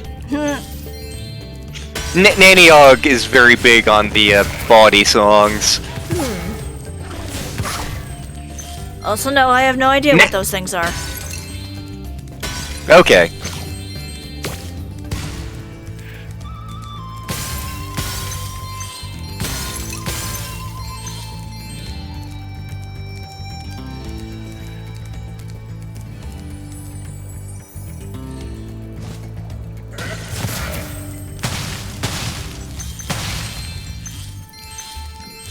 Whee!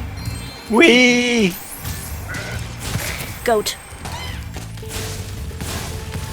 Delicious goat. I mean, you can't get good goat here. You can't get good goat here. What? The Nepalese restaurant by me actually does a thing with goat, and it's quite tasty. Pricey, though. Yeah, I would assume. Especially since, you know, goats are very popular on the internet. Nah.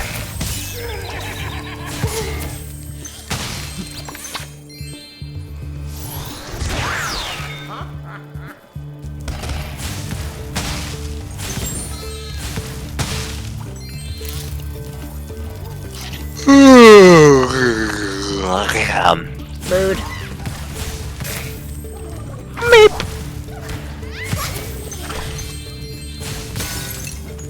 Meep, meep.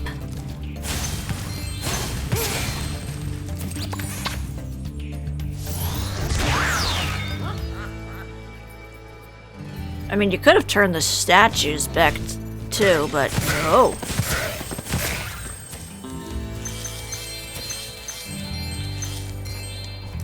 Riches.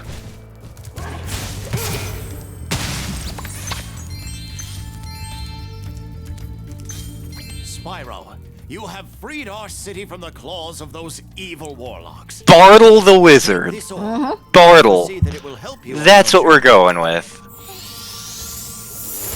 I mean, in Spyro 3, we have a possum prospector called Crazy Ed.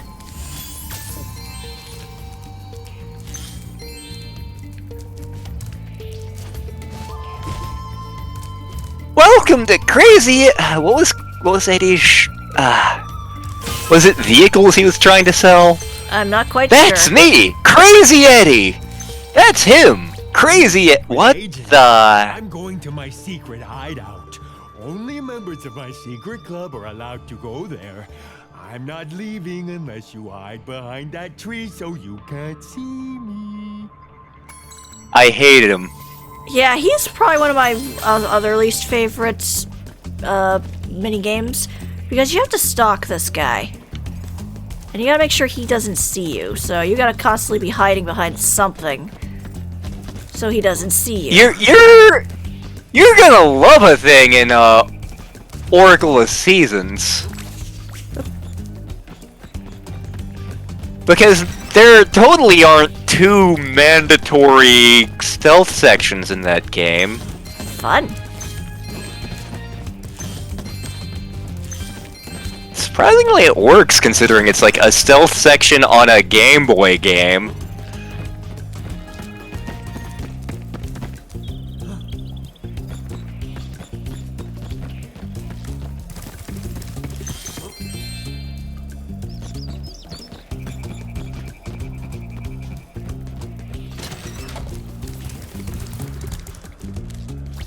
What? You managed to get here without following me? You must be a member of my secret club after all. Here, take this secret decoder.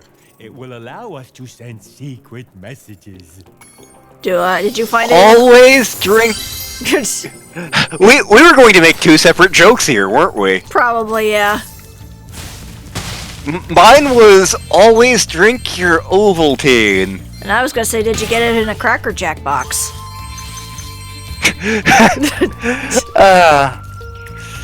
I can't use the Schwartz, I lost the ring! The ring is Bupkis! I found it in a Cracker Jack box! The Schwartz is in you, Lone Star! It's in you! I could take this so many directions, but I won't. Have you not seen Spaceballs? Yes, I have. Okay, okay. Doesn't mean I can't make fun of it. I mean, the joke is exactly what you think it is. Yep, I know. Your Schwartz is bigger than mine. Mm-hmm. Now let's see how well you can use it. I'm your brother's uncle's cousin's former roommate. What does that make us? Absolutely nothing.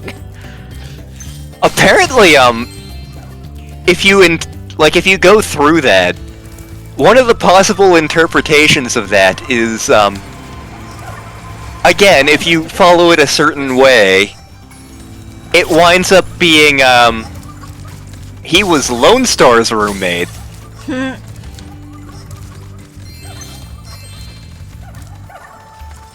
Behold, a bastard. Yep, and you gotta freeze the bastard in order to ring some bells. Oops, nope, that was a little too low.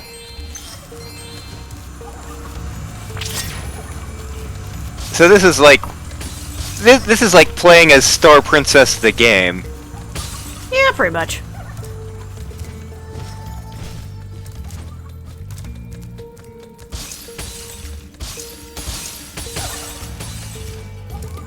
Although there's not enough sexy tigers. Meow.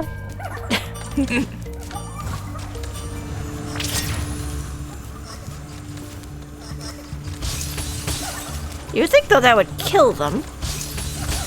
You would think.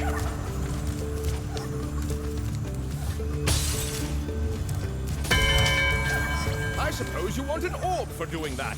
Well, I'm afraid not. There's still one bell left. You can get to it by using the whirlwind behind me.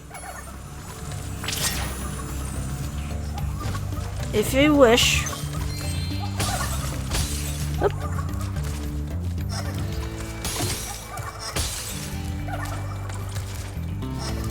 There we go. Okay, you're a little too high. Oh, nope, still a little too high.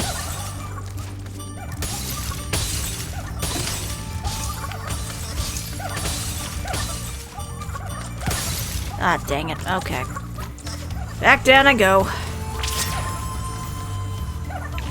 Now we are the Snow Beep. Beep, beep. I'm Snow Beep.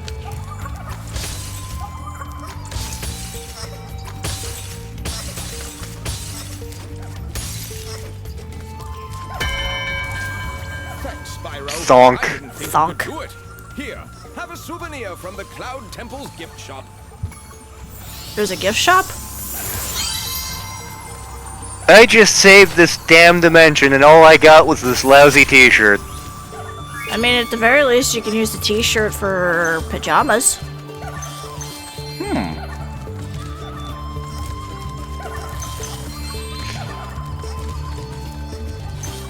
I'm gonna say it. Spyro looks weird with blue shading. Yeah, a little bit. Not bad necessarily, it's just very visually jarring. Yeah, compared to seeing him with his usual purple and yellow.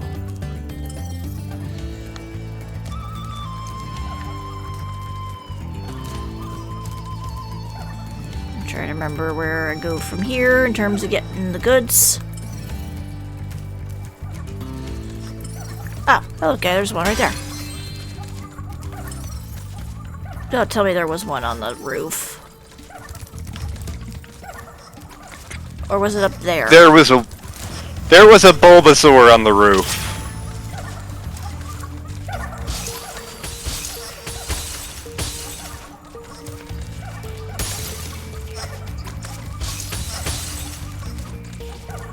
Oh god, their eyes move while they're frozen. That's mildly horrifying. Yeah, it's kind of like when we found out that, oh, the dragons were aware when they were trapped in stone. What have we done? What has magic wrought? Because there ain't no science in this, baby. Nope. Maybe at certain levels there's science, but for the most part, nope. Nope.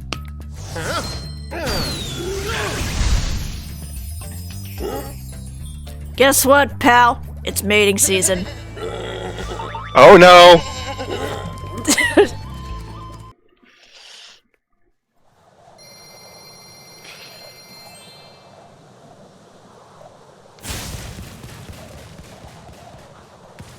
According to Disney, King Arthur is a furry. That would explain a few things.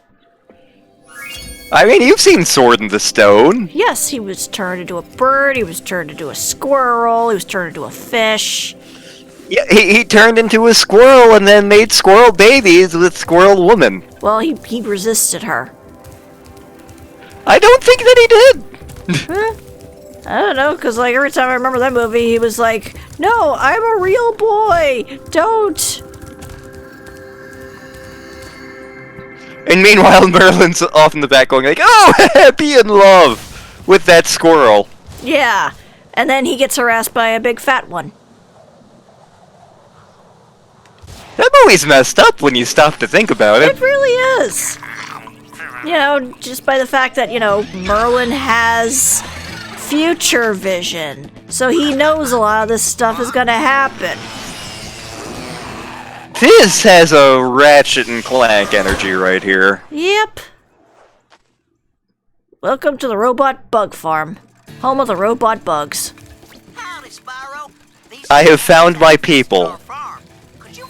With They're even southern. Yeah, and gyrating pants. Find your way over to the giant bug lamp. Turn it on so we can zap any more baby pests.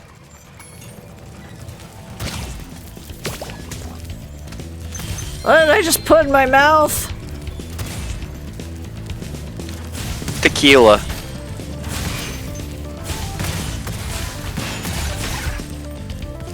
I don't recall ever seeing tequila solid that looks kind of hive-like. It's wild tequila. You see, in its natural, unrefined form, tequila is a solid. And, basically, you have to melt it to destabilize the, tequilamide bonds in the tequila ore to release the, tequila liqueur. I mean, given the fact that I know Jack and Diddley about alcohol, this sounds plausible to me. It's actually distilled from like a cactusy type thing. It's the quenchiest. It's the quenchiest.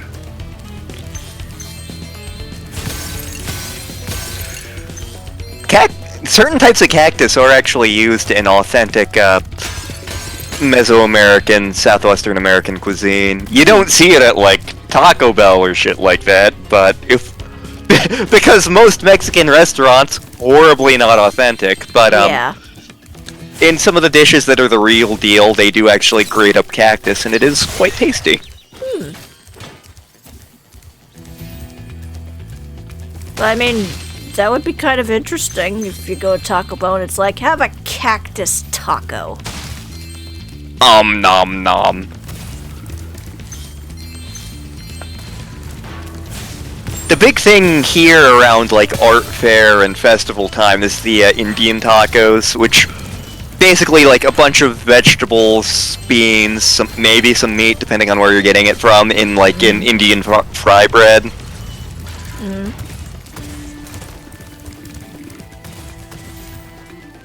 It's gonna be interesting to see. I can't remember if the art festival's already been canceled or not. It's hard to say, considering like a lot of things are being canceled. I know the governor of Oklahoma is like, we want to be able to reopen the state sooner rather than later, and I'm like, yeah, but we also don't want to die, potentially. Yeah. Also, I can't tell if it's raining or if my vision is still all googly. Maybe both. Maybe it's raining static. Whoa. Maybe we're the rain. Maybe we're Daniel. No, Daniel's in the other room. Oh, okay. Yep. I'm not sure what he's doing. Spider-Man. I mean, he was playing, Lego Marvel earlier. Ooh. Yeah. Cool.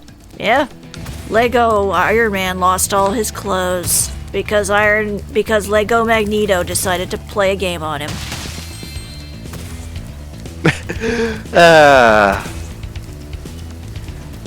Magneto. Oh, God. So there was a pretty early issue of Fantastic Four. And by very early, I mean like back in the 60s. Early 60s too, because Fantastic Four was kind of Marvel's entry into the Silver Age. Anyway, because they were kind of like the flagship Marvel series at the time, they included villains from other series. And for some reason, there was an issue where Magneto showed up. Keep in mind, this was early Magneto, before they realized that, oh wait, his powers are game-breaking. And, so the Fantastic Four are fighting Magneto, and it's like, oh, I can move things made of metal because I'm Magneto. And, the way Reed Richards defeats him is brilliant. I have a gun that will get rid of all your powers. Aha, but I am Magneto. I will use my powers on your gun. He attempts to magnet the gun. Oh no, you've clearly taken my powers. I must surrender. And he goes off to jail because at that point it was very early superhero comics, and that's what you did with any supervillain. Yeah. My God, Reed. How did you defeat him with your brilliant science? It's a fake gun. It's made of wood.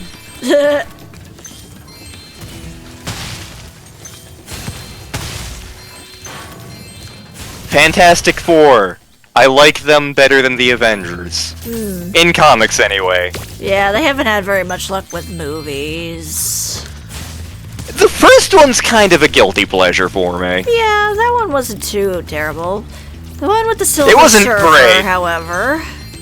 Yeah, and I haven't seen the reboot. I did, and I regret it. That's a shame. Yeah. But like Ben Grimm is one of my favorite comic book characters ever. I love Reed Richards. I love Sue Richards. I love Johnny Storm. They're all wonderful. Yeah, and the reboots, they kind of made them all kind of edgy.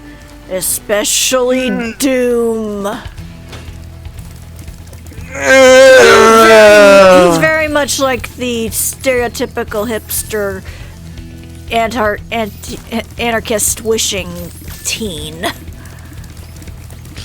Oh, did I tell you my theory for the Marvel Cinematic Universe for something? I don't think you have. So, we're obviously going to be getting into a new phase, a new generation, effectively, of the Marvel Cinematic Universe. But, I think it was either Far From Home or Homecoming. It was Homecoming where this happened. There's a scene at the end of Spider-Man Homecoming where, Spider-Man is swinging through New York, and throughout the movie they mentioned that, like, oh, Avengers Tower is being sold to someone, and it's a big plot point. But Spider-Man swings onto what was once Avengers Tower, and you can't see what's happened to the logo, like it's down a little too far. But Spider-Man swings and lands on it, and then swings away. But a big part of the plot is the Avengers building is being sold off to somebody, we don't know who. It's alleged to be a scientist. We don't see what's happening to it. And I heard a bunch of people on the internet talking about, oh, clearly it's going to Norman Osborn. Norman Osborn's going to be the next big villain of the Marvel Cinematic Universe, to which my response is, no! No! No! Shame on you! No! But like, I got to thinking, you know, like, who in the Marvel Universe had, like, a big, distinct skyscraper building with a logo on it? And, you know, the Avengers logo, it's a big letter A. You take off one of the legs of the letter A. What does it look like? And So my theory... that wasn't what I was thinking. I was thinking a 4. which also begins with the letter F. Yes.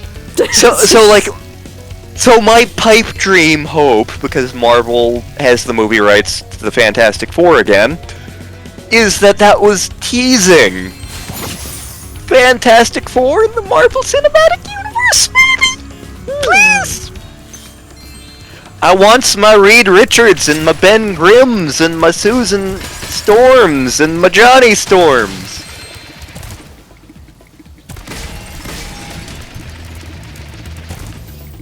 I want to see Ben Grimm complain about that Yancey street gang. I want Johnny Storm to play pranks on people. And if they can have, like, teenage Johnny Storm being friends with Spider-Man, that would be even better. Yes. And maybe they could take a message to Raphael.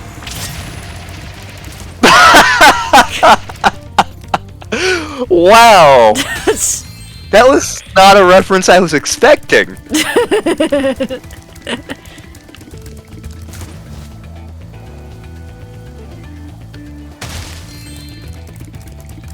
I mean, he's like a superhero.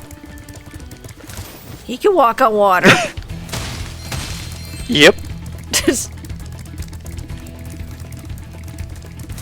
Being There is such a fantastic movie. Yes.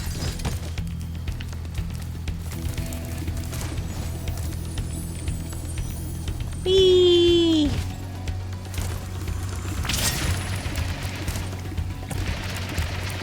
And yep. Oh, darn it. Woo! At least it's not treetops! Thank freaking God. Ermagord. I mean, we could probably get a gourd. We're in a farm. Gourd. Maybe we can get a pumpkin boo. Ooh! I've never used that Pokemon in any of the games. I'm aware it exists, and I'm like, oh boy, grass ghost, cool. It's cute looking, at least. Mm-hmm.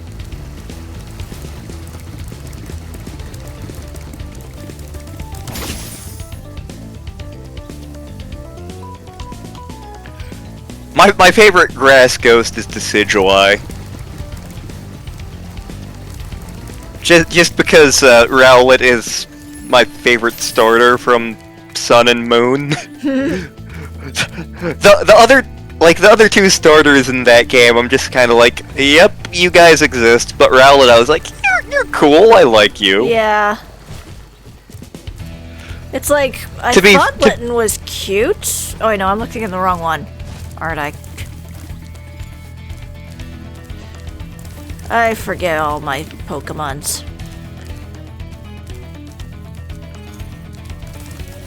I mean, to be fair, you haven't played since Gold and Silver, and most of a lot of the newer Pokemon you have gotten from osmosis by, like, me. Yeah, pretty much.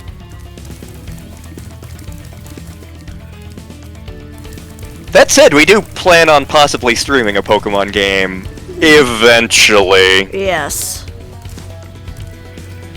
That's one of those, like, plans for later. Yes. Oh, there you are.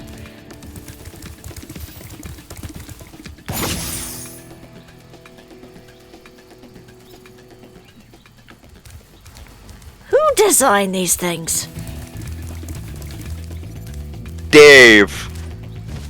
The Castle Crashers, Dave? Not him, other Dave. The Dave who wet himself in Breath of Fire 3? Yes. Okay. Oh wait, no, Dave was the guy who was nonplussed by the whole dragon invasion thing. Look, there are a lot of Daves. Yeah. which reminds me of a... It's a George Carlin stand-up bit that hasn't aged well because he uses some specific terms that are... that we don't like anymore. Yep. But there's a George Carlin bit that I'm fond of because he's talking about how like whenever a disaster happens, there's a part of well, it's tragic. There's a part of him that's always eager to see it get worse, just out of sheer Schadenfreude. And so he gives an example of like a fire happens in LA and then it spreads and like the bit goes on for like 10 minutes and gets more and more ridiculous until it ends up like causing the universe to explode and collapse and create a new universe where my Uncle Dave, your Uncle Dave, everybody's Uncle Dave gets the perfect job. Their kids love them and respect them. They always get a hole-in-one at golf day.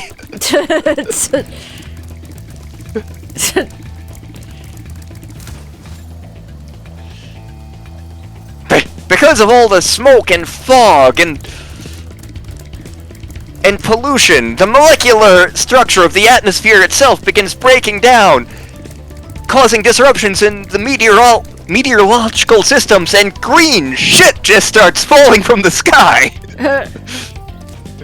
No, it always does that. I'm not sure how they're gonna introduce mutants to the MCU, or even when or if they're going to.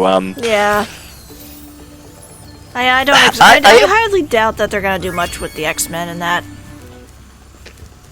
I do like the X-Men, and some of the later movies got meh. But Hugh Jackman's gonna be a hard Wolverine to top. Like, Hugh Jackman as Wolverine reminded me that... Keep in mind, like, throughout the 90s, they were sticking Wolverine in every comic book ever because Wolverine sold books, and as a result, like, people are like, Wolverine's dumb.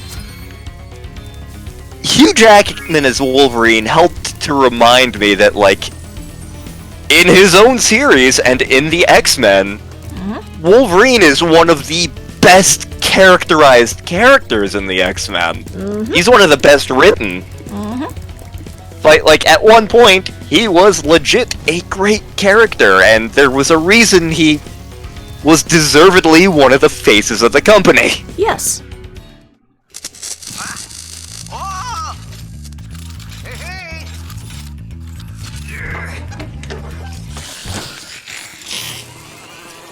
He was actually the first X-Men character I was fond of, because when I was 4, we didn't have a proper mailbox, and we got our mail through a P.O. box at Spotsylvania Mall, which was right across from Aladdin's Castle Arcade, where there was the X-Men beat-em-up. And, like, that game was so cool and colorful, and my brother and I loved it, and Wolverine was so cool because he had claws. So he was like the first X-Men character I got into. Courage, his one was Nightcrawler. He's more a Colossus man now, which, to be fair, Colossus is great. And yeah. The great thing about that arcade game was like a whole bunch of the mutant powers didn't make sense. Like, Wolverine slashes the air and shoots lasers. Okay. Colossus, like, flexes his muscles and goes, whoa, and there's a big explosion. In fact, I'm pretty sure, you know the sound effect that the sandwiches use in Castle Crashers? Yeah. I'm 75% sure that they just straight ripped that sound effect from the X-Men arcade game. I'm pretty sure that's Colossus. This insurrection from the farms has got quite out of hand. We need someone to restore order. I remember in the frat house I lived in, among a certain sect of the frat, in fact, the part of the frat that I generally hung out with, the Hamburglers, Colossus was the most popular of the X-Men. Like, just randomly, like, we would be doing things, and all of a sudden, I am Colossus! I am mighty! And it's like, hell yeah, you are!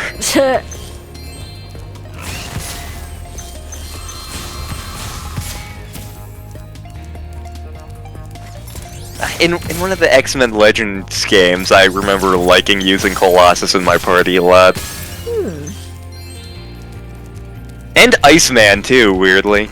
Iceman was awesome in that game. Yeah, they didn't do a very good job with him in the series? Or the movies? Yeah.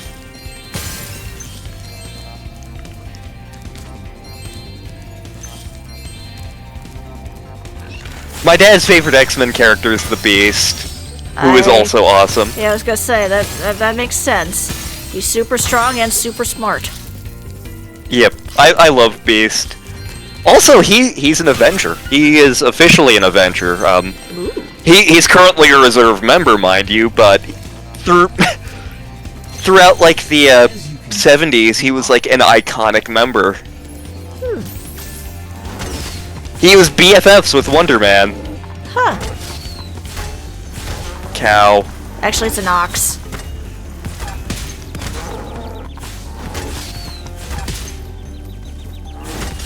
Ox is just dire cow. Excellent work, Dragon. Thanks for the shiny. Shiny. I know almost nothing about the Wanda show on Disney because I barely use our Disney Plus thing. Although I may have to binge watch DuckTales for one and Gravity Falls for another. You know that friend of mine who commented on Facebook about how he was using the LP videos to listen to on his way to hospital duty? Yeah. He was a friend of mine back when I was on HC Realms regularly. Super cool dude for a lot of reasons, but like he's one of the reasons that I love the Ant-Man franchise in general, because Hank Pym's his favorite superhero. Anyway, he's like, Gravity Falls is one of the greatest animated shows ever. I would watch it with my daughter, and we both loved it. And from the clips I've seen, it's like, oh, this is actually amazing. Yeah, I know I stopped watching it like just as things started to really hype up, but it does look like an interesting show. Yep. And Sarat said it was like one of the best animated shows he's ever seen, so it's like, oh.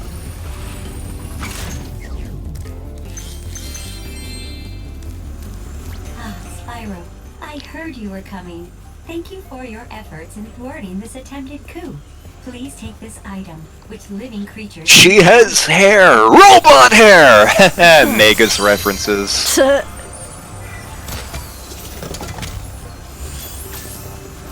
first for Avalar, a combination power-up. Thank goodness you're here to test it out. These invading sheep in their spaceships must be stopped. I'm sorry, could you repeat that? I mean, flying sheep and saucers. That's not the migraine medicine talking. This is actually happening. Yep. And what's more, these guys show up again in 3. And they're Hunter's, like, ultimate nemesis. I'm riding a sheep on this morning of glory. I'm riding a sheep in the middle of the night.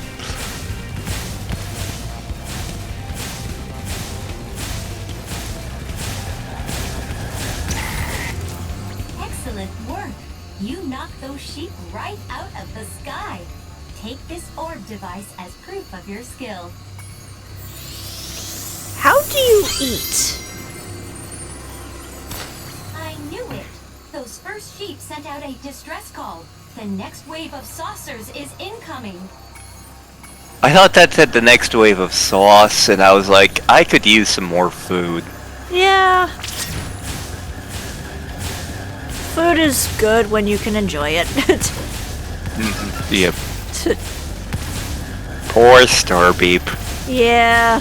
For those of you who don't know, I've been having swallowing issues. Well, we can always put you on the dysphagia diet. Lantern goes to check his relationship status on Facebook later. Why am I single now?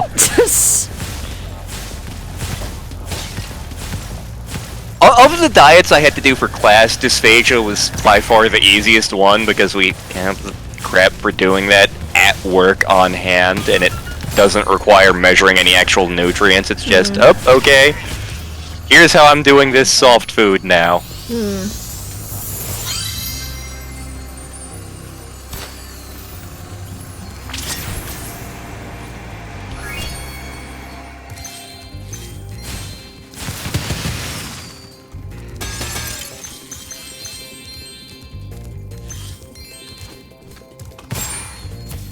What egg is that? Who knows? It's dead now.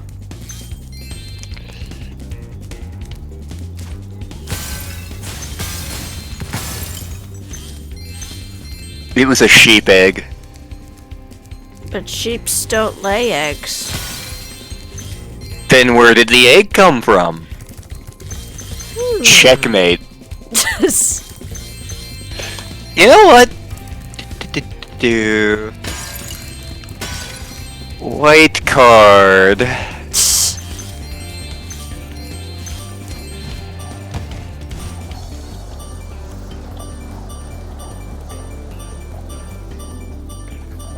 I feel like Meg is going to suspicion that. Yeah, probably.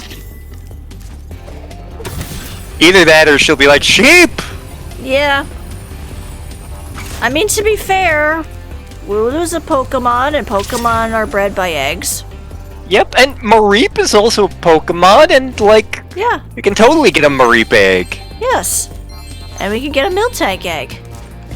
Yep.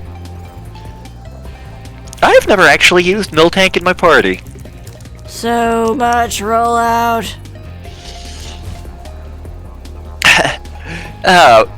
My last playthrough of Heart Gold, which I never finished because I was doing it while I was traveling or something, I can't remember.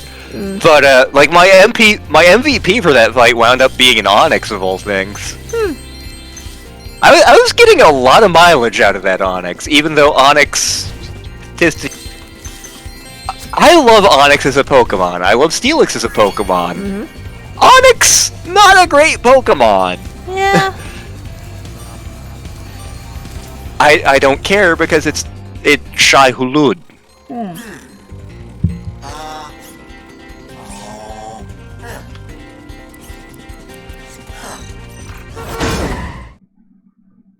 Bus. What if God was one of us? Just a slub like one of us. Just a stranger on the bus, trying to make his way home. I don't even remember who does that song. I just remember it was everywhere. Yes. Okay, yeah, I still gotta do those.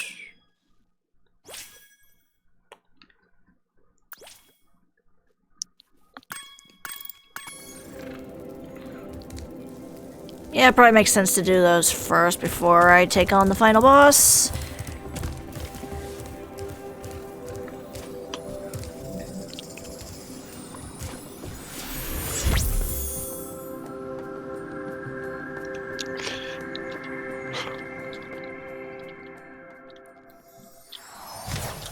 Furious typing action. Furious typing action. I am Furious George. But George was a good boy. Oh, he was Snowbeep! Yes. He was precious and adorable and purred. Yep.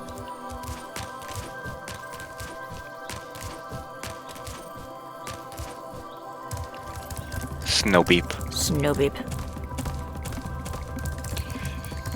Everybody has a favorite evolution. Glaceon is mine.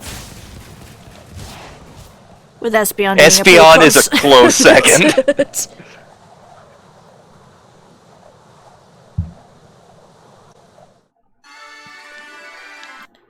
I'm not sitting through that again. I think I have to sit through For some... No, I don't. Haha. For some reason, the thing from Sam and Max came to mind. The war, what is it, good for musical number, followed by, welp, let's not do that again! Yep.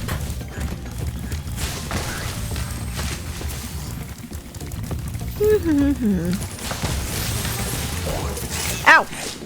I was eaten by a bush today. How was your day? Bush.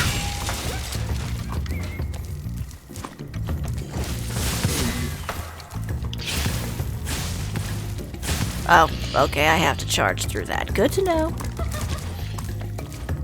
Well, good thing I don't have to because I can just jump over this.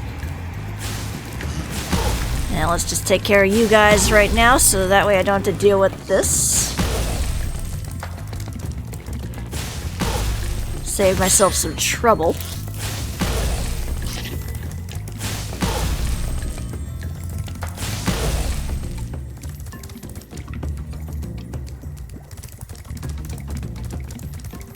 Alright, you.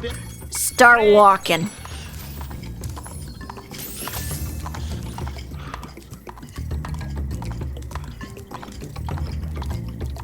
I'll just be over here when you're ready.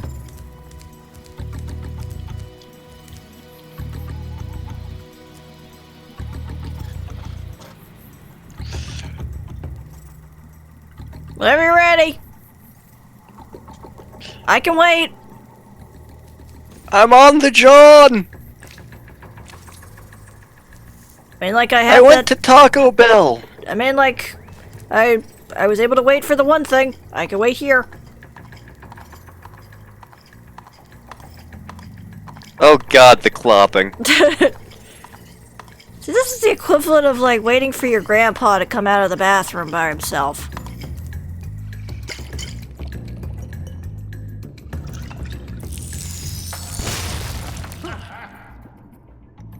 Man, dude, my... Okay, so now that I have the head bash move... Here, would you like to help me take... Alright! When I shoot a yeah, initially you're just supposed to head bash them. Make a great team. But I already took care of them off screen, so it's like, well, we did it! I'm a bit annoyed at him at the moment. Victory is mine! You didn't have to fire a single arrow. I did all the work.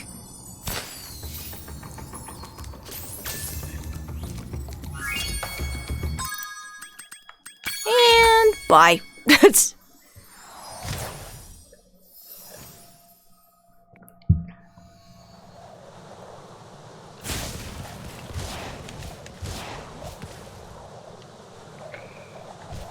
Now just to head back to Shady Oasis and take care of that one. Furious typing action.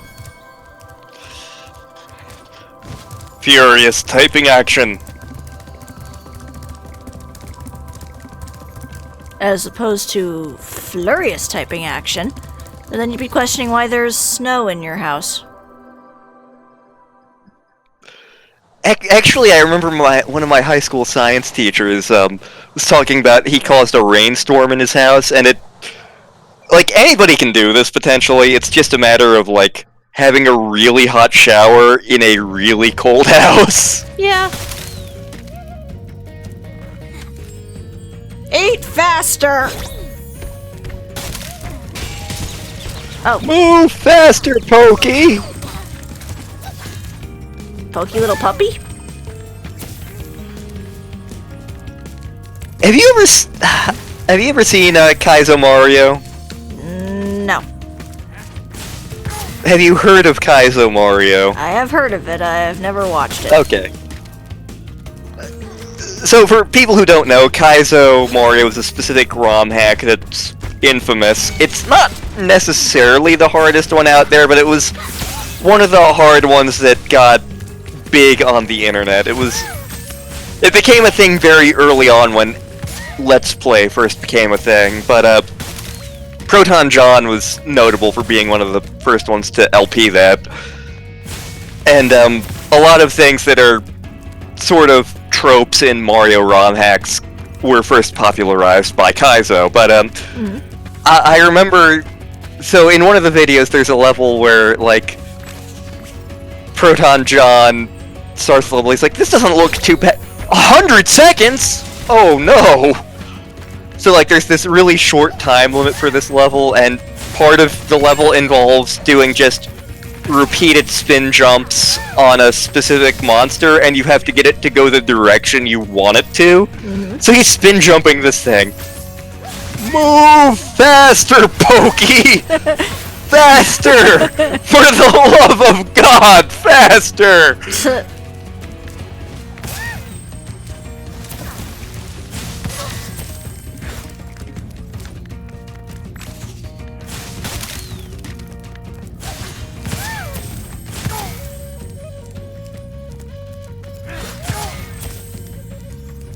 Did I go faster than the hippo?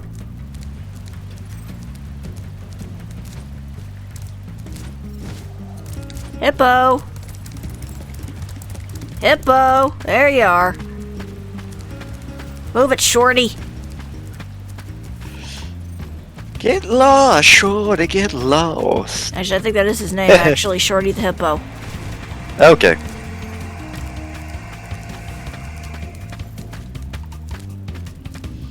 Eat your goddamn fruit already. And drink your goddamn tea. Sid is my favorite character in Final Fantasy VII. I know he's a deeply flawed human being, and not necessarily a nice man, but that's partly why he's one of my favorite characters. I mean, everybody in Final Fantasy VII is deeply flawed for a variety of reasons. Oh my god, Solomon Grundy! Oh, I have to actually head bash these ones. Okay.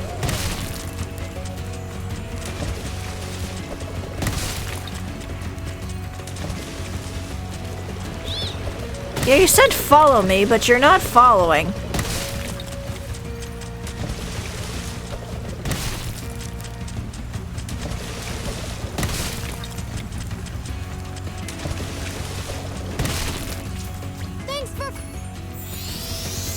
You're welcome. Go have a huge berry party with your siblings. Go be born on a Monday with Solomon Grundy. Yes. So there's a lot of lore behind Solomon Grundy, which I did not know at first, but like when I started to learn about it, it's like, this is kind of awesome. Hi, Mom. Hello.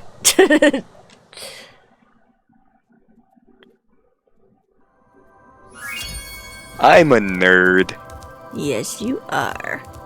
I mean, I'm a nerd too, so... Yep. We're all nerds in our own way.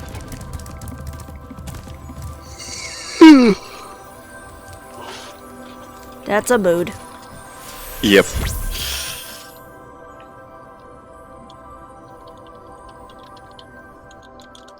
Furious typing action. Furious typing action. Kikyo has developed the hots for Link from Zelda. I'm surprised she didn't experience him sooner. Yeah. Well, she hasn't experienced a lot of Nintendo things. Ah.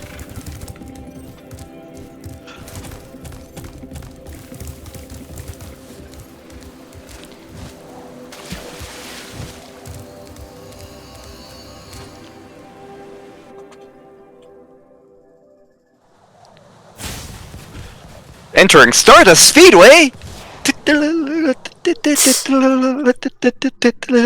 Maybe someday. Oh, man.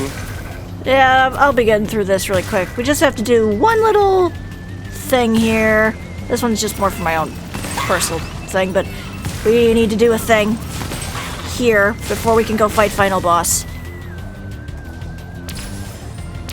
I'll do the skill point for this off screen. Okay. This is just the easiest way I know how to get to where I need to go.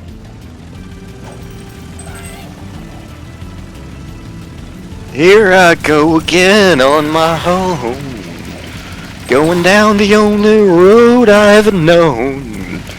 Like a drifter I was born to walk alone, but I made up my mind. Okay, you're around here, so there you are. Cat. All right, Spyro. He has a fighter jet. Try out my plane? Yep. Just fixed it. It's like he has all these weird gadgets, and it's kind of weird because it's like he's not very smart. How does he have all these gadgets? He bought them from Acme. Yeah, maybe. Or he is like the other thought I thought was maybe the professor made them for him, but that's the only thing I can think of. he is a crappier, less endearing Wile E. Coyote. Yeah, kinda. Except he's nowhere near as smart. He is no super genius. Wile E. Coyote, super genius. And yet, in the midst of this, he finally caught the Roadrunner. Yep. We actually do legit get coyotes around here. Same. Haven't seen too many lately, but...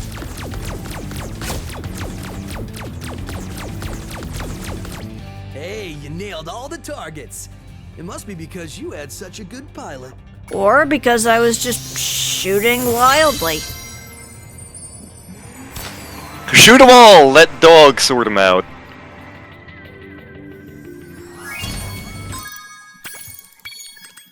Yoink!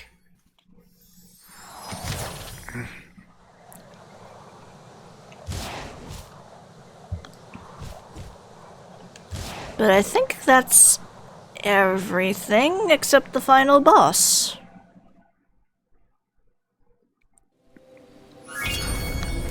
Wow, I'm looking a little pale today. I can guess. I can't see your face at the moment. Haha, Discord. Discord.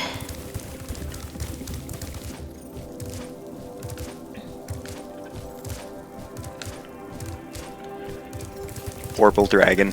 Purple. And then somebody comes in, it's like, that is clearly a different shade. He's clearly indigo. I think indigo's a little lighter. Indigo is more bluey. That reminds me of a bad joke about the triplets. Yeah.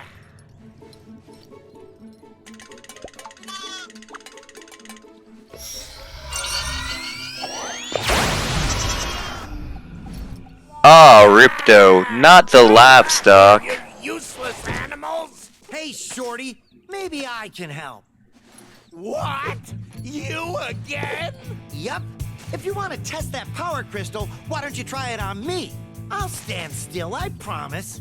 I like that idea. Dragon, you've just sealed your fate!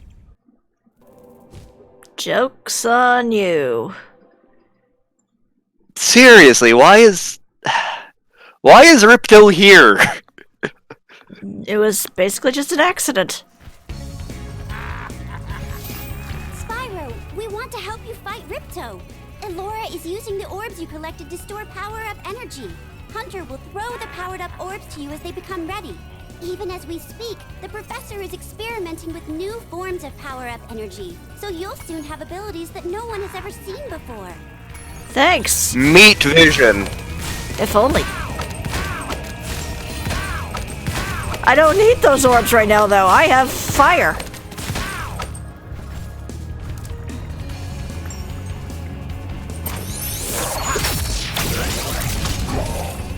Of course, you have to summon a gulp. Gulp golem. Yep, pretty much. So usually Kind of reminds me. the main gimmick of this one is usually you gotta collect a certain amount of orbs before he does, but since I have the fancy power-up, doesn't really matter.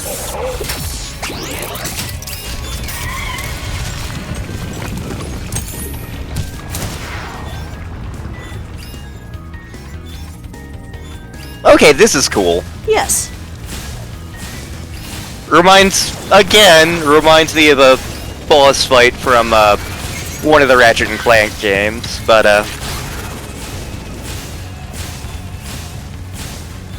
Alright, where'd you go? There you are. Oh, way over there.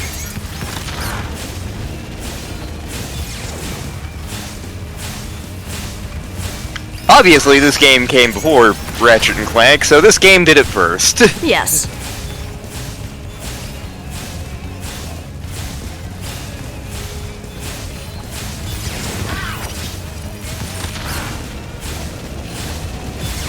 We don't want to fall into the cheese fondue. No, we do not.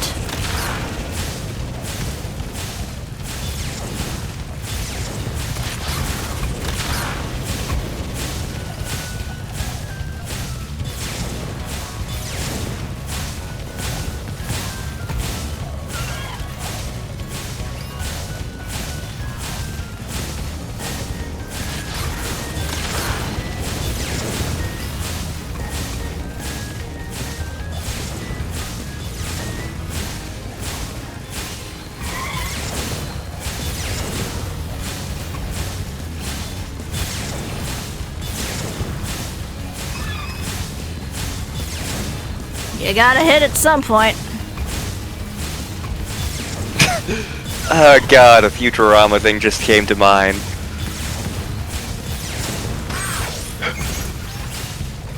The flaw was you were shooting where I was. You should have been shooting where I was going to be. Well, Ripto fell into the cheese fondue. Spoilers, he somehow survives this. That looked like a gusher. I know a gusher when I see him, and that's a gusher. That's not a magic crystal, that is a fruit snack. Hey!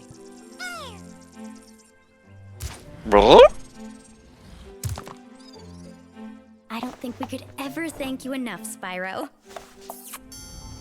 I suppose you have to go now? Yeah, I'd better. They'll be missing me in the I must go. My planet needs me. I gotta be in a child's dream more. I think that Moneybags Yep. has something he wants to give you. I most certainly do not. Hunter? Finally, the one thing you did right, Hunter. Spyro, Moneybags is very sorry that he made you pay so much on your way through Avalar. We want you to keep the gems as a reward for helping us. Wow, thanks. It's like the opposite of Wario Land. Me just Yeah. type in the new coordinates and there. Spyro, you can now go to Dragon Shores. Hey, why don't you guys come with me? I bet you could use a holiday. I'm afraid we can't, Spyro. Ripto may be gone, but he caused a lot of damage during his short stay. We'll be cleaning up for weeks. Just remember, though, that you can always get back to Avalar from Dragon Shores if you want to visit. Well, okay. Come on, Sparks. We got a lot of vacation to catch up on. Yeah.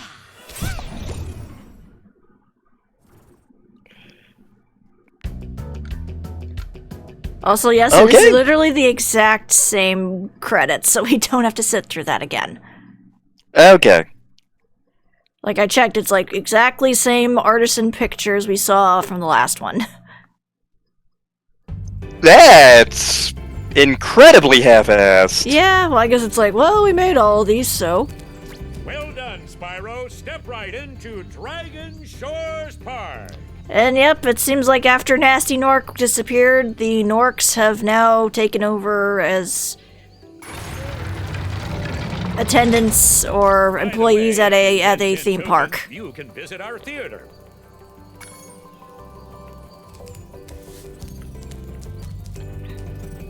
Also, that just I'm feels assuming cruel. this is... Oh my god, it's Dragon Jimbo and Dragon McGillicuddy. Yeah, totally. But yeah, this is where you get the infinite power-up, which I already have, but Now I actually have it showing on me.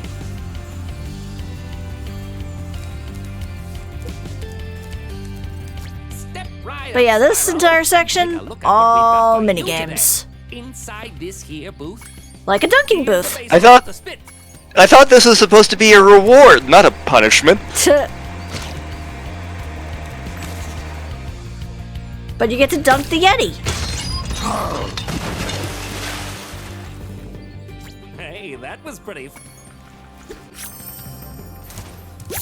Nom. Yes. It's totally chocolate coins. Yep. And we can dunk one of the rock biters. That's for Fractured Hills. This is pretty easy, isn't it? Have another shot if you want. And we got the chef. I didn't show this guy off, but yeah, he was trying to kill the baby turtles in Sunny Beach.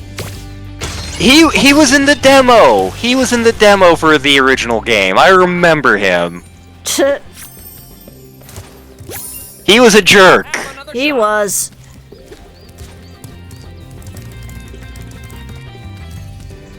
And then we have the Tunnel of Love. Free, free, free! You pay no money down. Fat man sitting on a little stool takes the money from my hand and his eyes take a walk all over you. Hands me 2 tickets, smiles and whispers good luck. So come along, angel, come along, my turtle dove. Gonna ride down, baby, into this tunnel of love. Hey, look, there's George. George! Ew. As promised, here's your. That's the first time you get paid to go into the Tunnel of Love.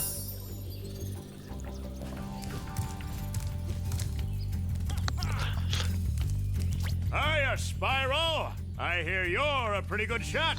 Not terrible.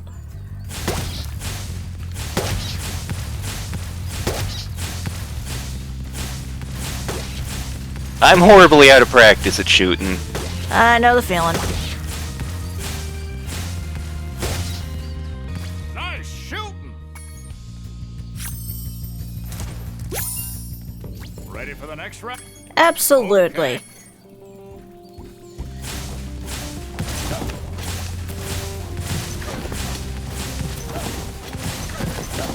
I think I saw one of these guys at a frat party one time. Was it the one with the inflatable cow costume? Probably. Ready for the next? Okay.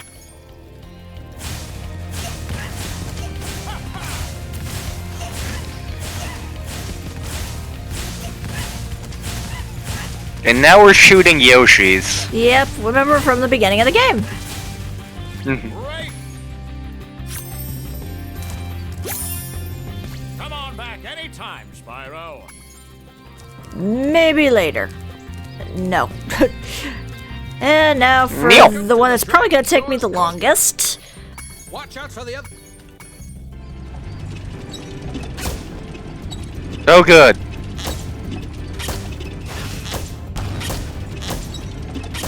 Also, why did you just allow the baby turtles to lay on the tracks?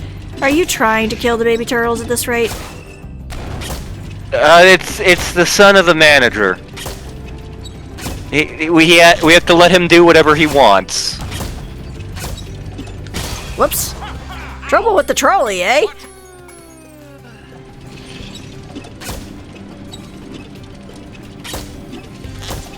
Whee! That kid is everywhere. I've been everywhere, man. I've been everywhere. But you haven't been everywhere. That is true. I've been many places, though. Yes.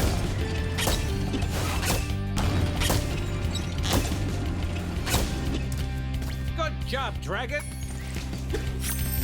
Right as he's licking his paw. All right. Nom nom. What would dragon taste like? Well, depending on how alligator is prepared, if it's fried, it just is basically tougher chicken. If it's grilled, it has a more distinct flavor to it. So I'm imagining that dragon tastes something like that. Huh. Although, depending on how much myoglobin is in the muscles, was it myoglobin or was it something else? I'll have to refresh myself on that later. It could be more like duck.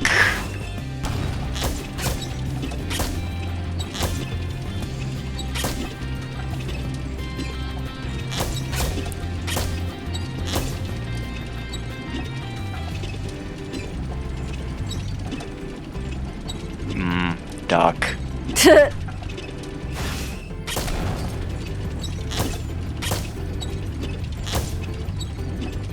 Loop-de-loop!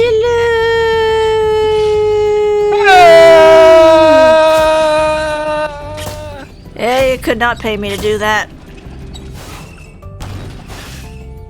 The one roller coaster I've been on was Goofy's Barnstormer at Disney World. Back in, like, 1998. Actually, I think it was before that, even. Hey, not bad. Here's another. Thanks. The one time I've been to Disney World, it was before Animal Kingdom was a thing.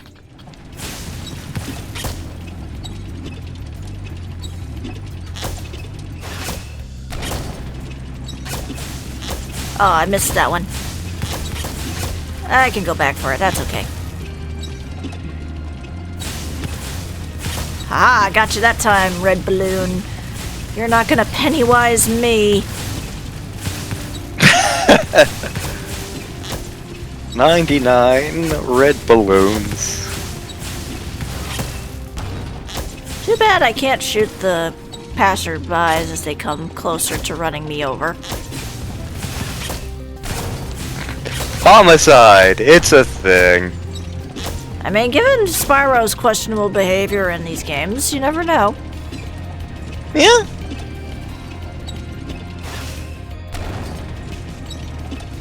I remember he was playing both sides of the war.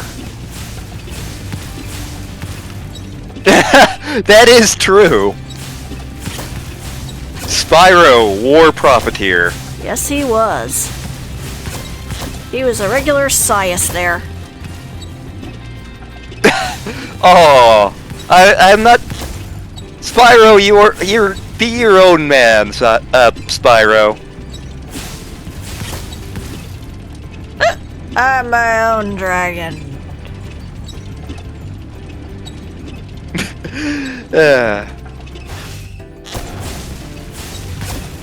Again, I love just how much we've adopted Sias from Breath of Fire 4.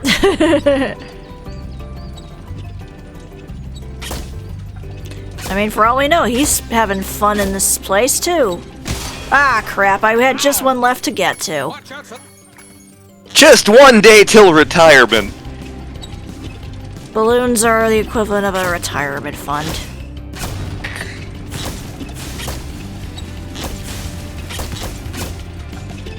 My investment account is taking some hits this time of year, but...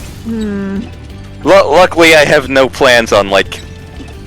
It's only a problem if I decide to try to pull my money out of it at the moment. Yeah. Which I have no intention of doing. Yeah. Now is a great time for me to cram more money into it. Yes.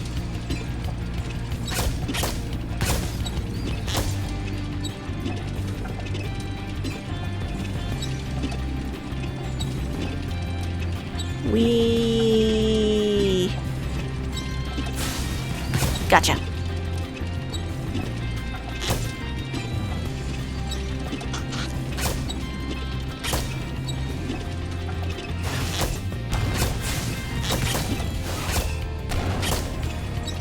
In hindsight, I probably should have gone the other way, but semantics. I'll be back that way in no time flat. Or would it be a no time round, given that there's balloons? Balloon? Balloon?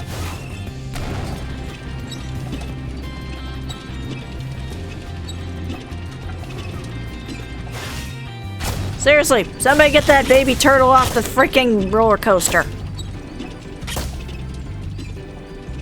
I don't think,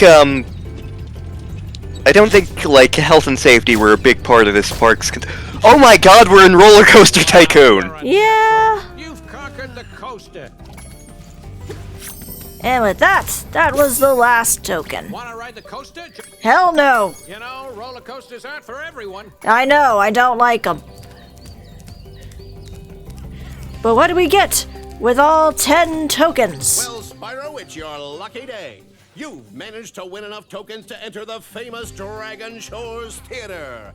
Go on in and enjoy the show. Horrifying things are coming to mind as what this could possibly be. Turns out, it lets you play all the cutscenes from the game prior. That's a thing?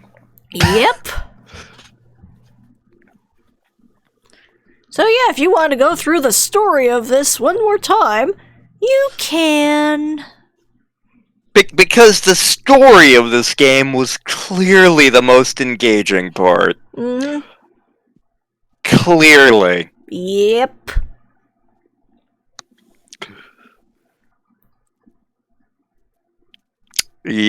Yep. Now, Yep. in the original Spyro 2 game, you actually, if you did all the skill point stuff, which you actually didn't know what the skill points were at that point, you just had to figure it out on your own or look it up, you had another option where you got a little extra story of what went on afterwards. Like, for example, it shows you that Ripto did in fact survive, as did Crush and Gulp. Crush and Gulp went on to actually better themselves. Ripto got beaten up by a Yeti. And then they were like, oh, you know that weird Agent X guy that we saw earlier who was like, I'm a secret agent, don't tell my secret hiding spot. Yeah, he ends up taking Hondo and Greta under his wing as new members. Ugh. Also, they again were like, oh, Allura and Spyro's love was just never meant to be. Still playing up on the whole romance thing that clearly was not really much of a romance. Accurate. So yeah, like I mentioned when we were doing the first game that, like, the reason I tended to gravitate more to Crash Bandicoot was because, like, the characters felt just, like, super engaging to me, and, like, Spyro 1 barely had any characters. This game, it feels like they were trying to make engaging characters, and then just did everything absolutely wrong somehow, because, like, I don't like most of the NPCs in this. Yeah. Like, I feel we need a charming cast of characters. Let's make them as obnoxious as humanly possible. Exactly.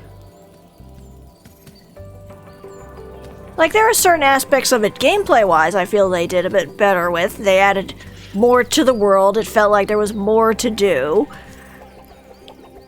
It gave it like the worlds actually had people in them. They had their own kind of cultures and everything amidst all these different areas. But when they tried to incorporate a larger story of it, it kind of fell a little flat. Yeah. Like it feels like the gameplay is good, and they definitely refined some things from Spyro 1, and they definitely took some notes from other series. Banjo-Kazooie is the one that keeps coming to mind for some reason, I don't know why. But like, it feels like they did good things with the gameplay. It's not perfect, but no game is. Yes. But like, in terms of, like, the story and the characters, which, again, they didn't need much. My bar for this, super low. Super duper low. Because it's a collectathon platformer. Yeah. Super low. They still did not hit it. That said, I do think this is a cool game and a good series. And again, in terms of gameplay, I'd say it's a better designed, more engaging gameplay experience than Crash Bandicoot is, which is basically, Crash Bandicoot is kind of like a Sonic in 3D if you made the Sonic stages way more simplistic. Like, it's a 2D platformer in sort of 3D. Yeah. And one of those dimensions barely even matters. I do love Crash Bandicoot, which we'll see which we will see eventually. Yes. But I enjoyed this game all right. I still think I'm digging Crash a little bit better, but yeah, that's fair. I can dig this. Yeah. And technically there's still one more in the series, and that one I feel is the weakest one in terms of certain aspects, but it does also introduce some interesting new mechanics, such as other characters to play. Ooh. Yes. So it's like you're not fully playing as Spyro. You play as a kangaroo. You play as a flying penguin with rockets on his back. You play a Yeti. You also play a psychotic monkey with a laser gun. But and even at points you actually get to play as Sparks.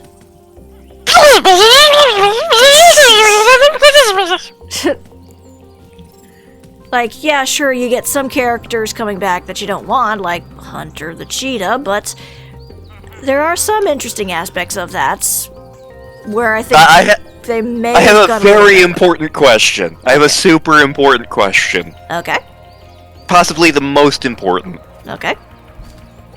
Does the Snow Beep come back? No. Although we do get a cute wolf puppy. Ooh. Yes, you play fetch with him. Saw a werewolf with a Chinese menu in his hand, walking through the streets of Soho in the rain. He's looking for a place called Lee Ho Fook's. Gonna get a big dish of beef chow mein. Ow, werewolves of London. Ow. I used to have that entire song memorized. I can believe it.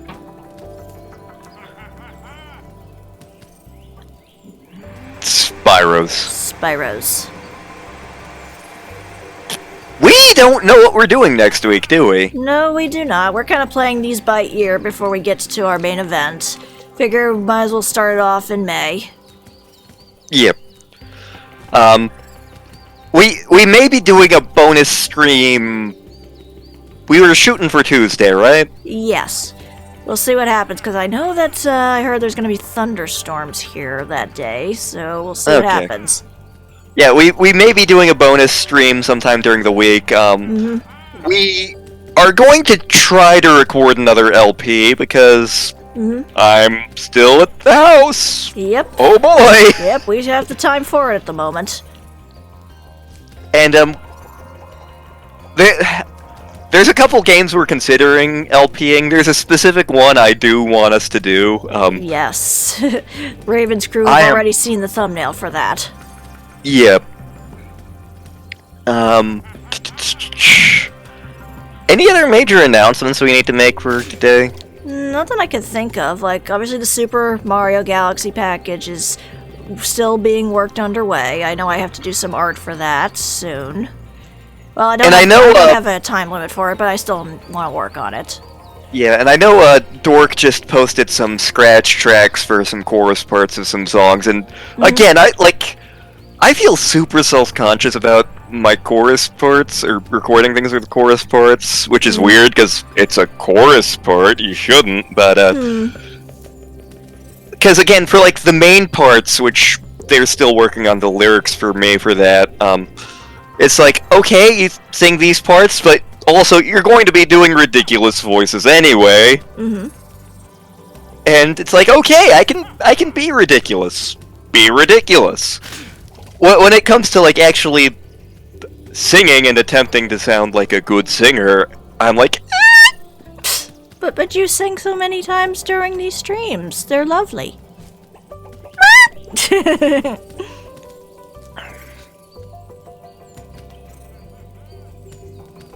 Mario's. I still need to get Mario Odyssey, but I have way too many damn video games to play. Yes, you've been playing Final Fantasy X recently, so... Yep. Not terribly far in that, or in Pokemon Shield for that matter, but I'm digging them both. Yeah. Thus far, I wouldn't say that Final Fantasy X is in any danger of becoming like, oh, my favorite Final Fantasy, but I'm enjoying it. Yeah. It gets more ridiculous as it goes.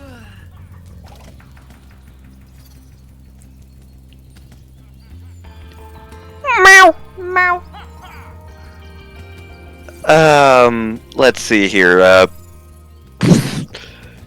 wow, we're wrapping up early tonight, which is good, because I'm definitely running on fumes. Yeah, I could tell. But this was still a nice little romp regardless, and very relaxing. Yeah, collectathons, especially when it's ones I know nothing about, are, great, because, like, I don't have to think hard while you're playing. Exactly. And given that like, if you all think I'm, like, out there now, you should have seen me earlier today. Like, like, the first couple hours after I've taken my headache medication, my IQ drops, like, 50 points, and I have trouble completing sentences.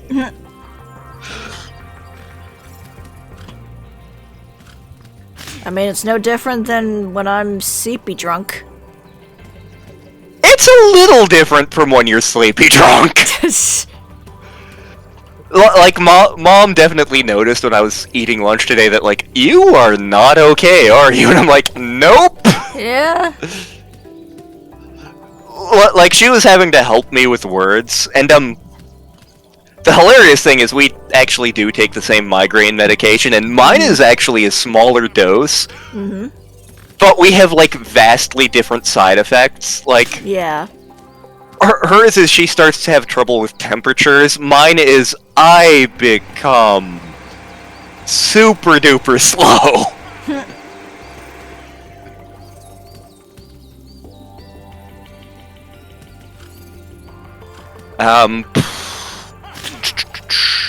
Yeah, I'm trying to think myself, because obviously I've not been 100% the past few days either, so... No, that's been rough. Yeah. Star need food, she can eat. Yes. Because for some reason right now, swallowing has been very, very painful. So... It's been a lot of matter of drinking a lot of liquids and soft foods and combining the two just to try and keep anything in my system. You run anything through a blender and you can swallow it. Yeah. Just saying, you may need to add some cornstarch to get it to the right texture, but I do this at work. It was part of my coursework. I had to eat it myself. Actually, I had to do that for Mom a month ago, when she was having mouth trouble. Yeah.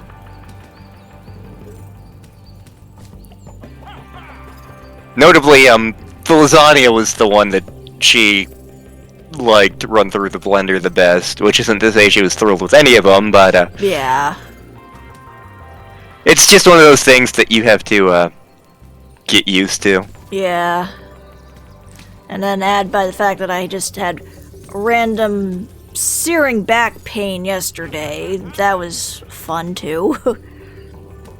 It's aliens. Yeah. I don't even know what I did to have caused this, but I'm regretting it now.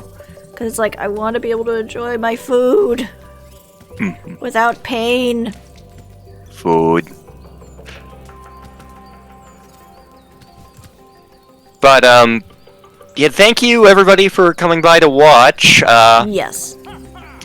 As always, shout out to Raven's crew. Whether you're watching this now, watching this later, thanks for coming by. There may be another project in the pipeline that I'm going to be involved with. I know more about it than I am saying, but I'm resisting talking about it for now. Yeah, that's fair. I will be advertising it once it's a thing. Yes. I'm gonna have to make me a wizard.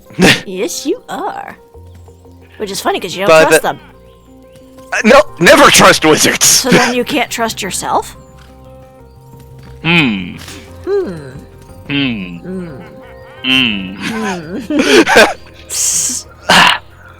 Like, I'm now suddenly imagining, like, the day that we get, like, a TV tropes page, and, like, one of the tropes will be catchphrase. One of them will just be,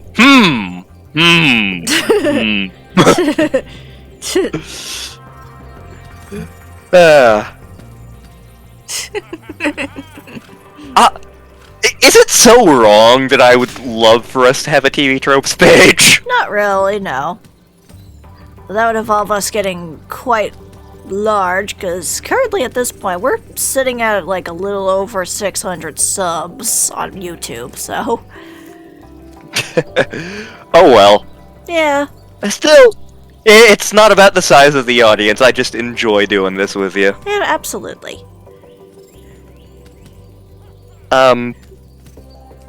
And there goes my train of thought. Choo-choo!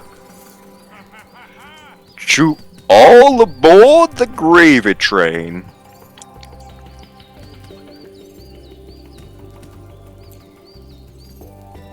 Choo-choo! Choo-choo! I like trains. Is that Sias or my dad talking? Yes. Oh. So, the pizza place that I went to yesterday, to pick up pizza, it's over at the rail yard, which I know I've told you about, but, for the people in the audience, in the city where I live, in the downtown area, they're trying to attract a younger audience. Because for a long time it was like, we got antique shops! It's like, great. So, they're trying to add, like, trendier restaurants, stuff like that. Like, we got that location of the Mule across from where I do D&D. But, one of the things they did was they refurbished this building that's next to the train tracks, and there's a bunch of small-ish restaurants in it, and a big common seating area for all of them. Of course, plague happened, which means nobody's going there, but we're still trying to pick up food from there when we can. So, we're picking up pizza from this place, the rail, which is in the rail yard, and Dad's like, there aren't any trains. Why aren't there any trains? I wanted trains, damn it! But yeah, like, once things start to ease up, whenever that is, I know Dad plans on going to, there's, like, a charcuterie / wine / whiskey place in the rail yard, and they have a second story specifically so you can watch the trains and eat fancy crap. So Dad's like, I'm going there when this is all said and done. And it's owned by this... That particular thing is owned by the same people who own the Patriarch, so Dad's like, oh boy! Supporting all the things I like! Woo!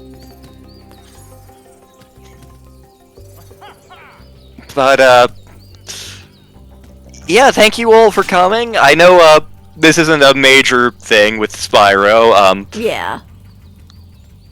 We're going to have a couple more random one-shots, whether it's next Sunday or if it's during the week sometime. Yeah. But we'll keep you all posted, and we will see you guys out there. Out where? Space? The final frontier?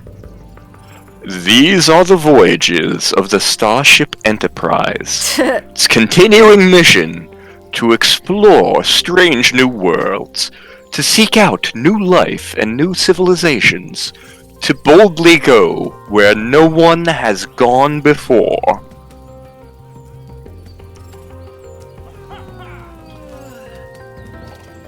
Spyro, does Star Trek bore you?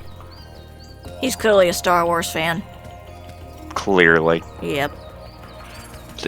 You can be both. I like both of them. Was not a fan of Rise of Skywalker, but that's another conversation entirely. Yeah. Space. Space. But yeah, with that, good night, everybody, and we will see you again soon. Yes. Stay tuned. Same Landstar channel. Same Landstar time. Eventually. Yep.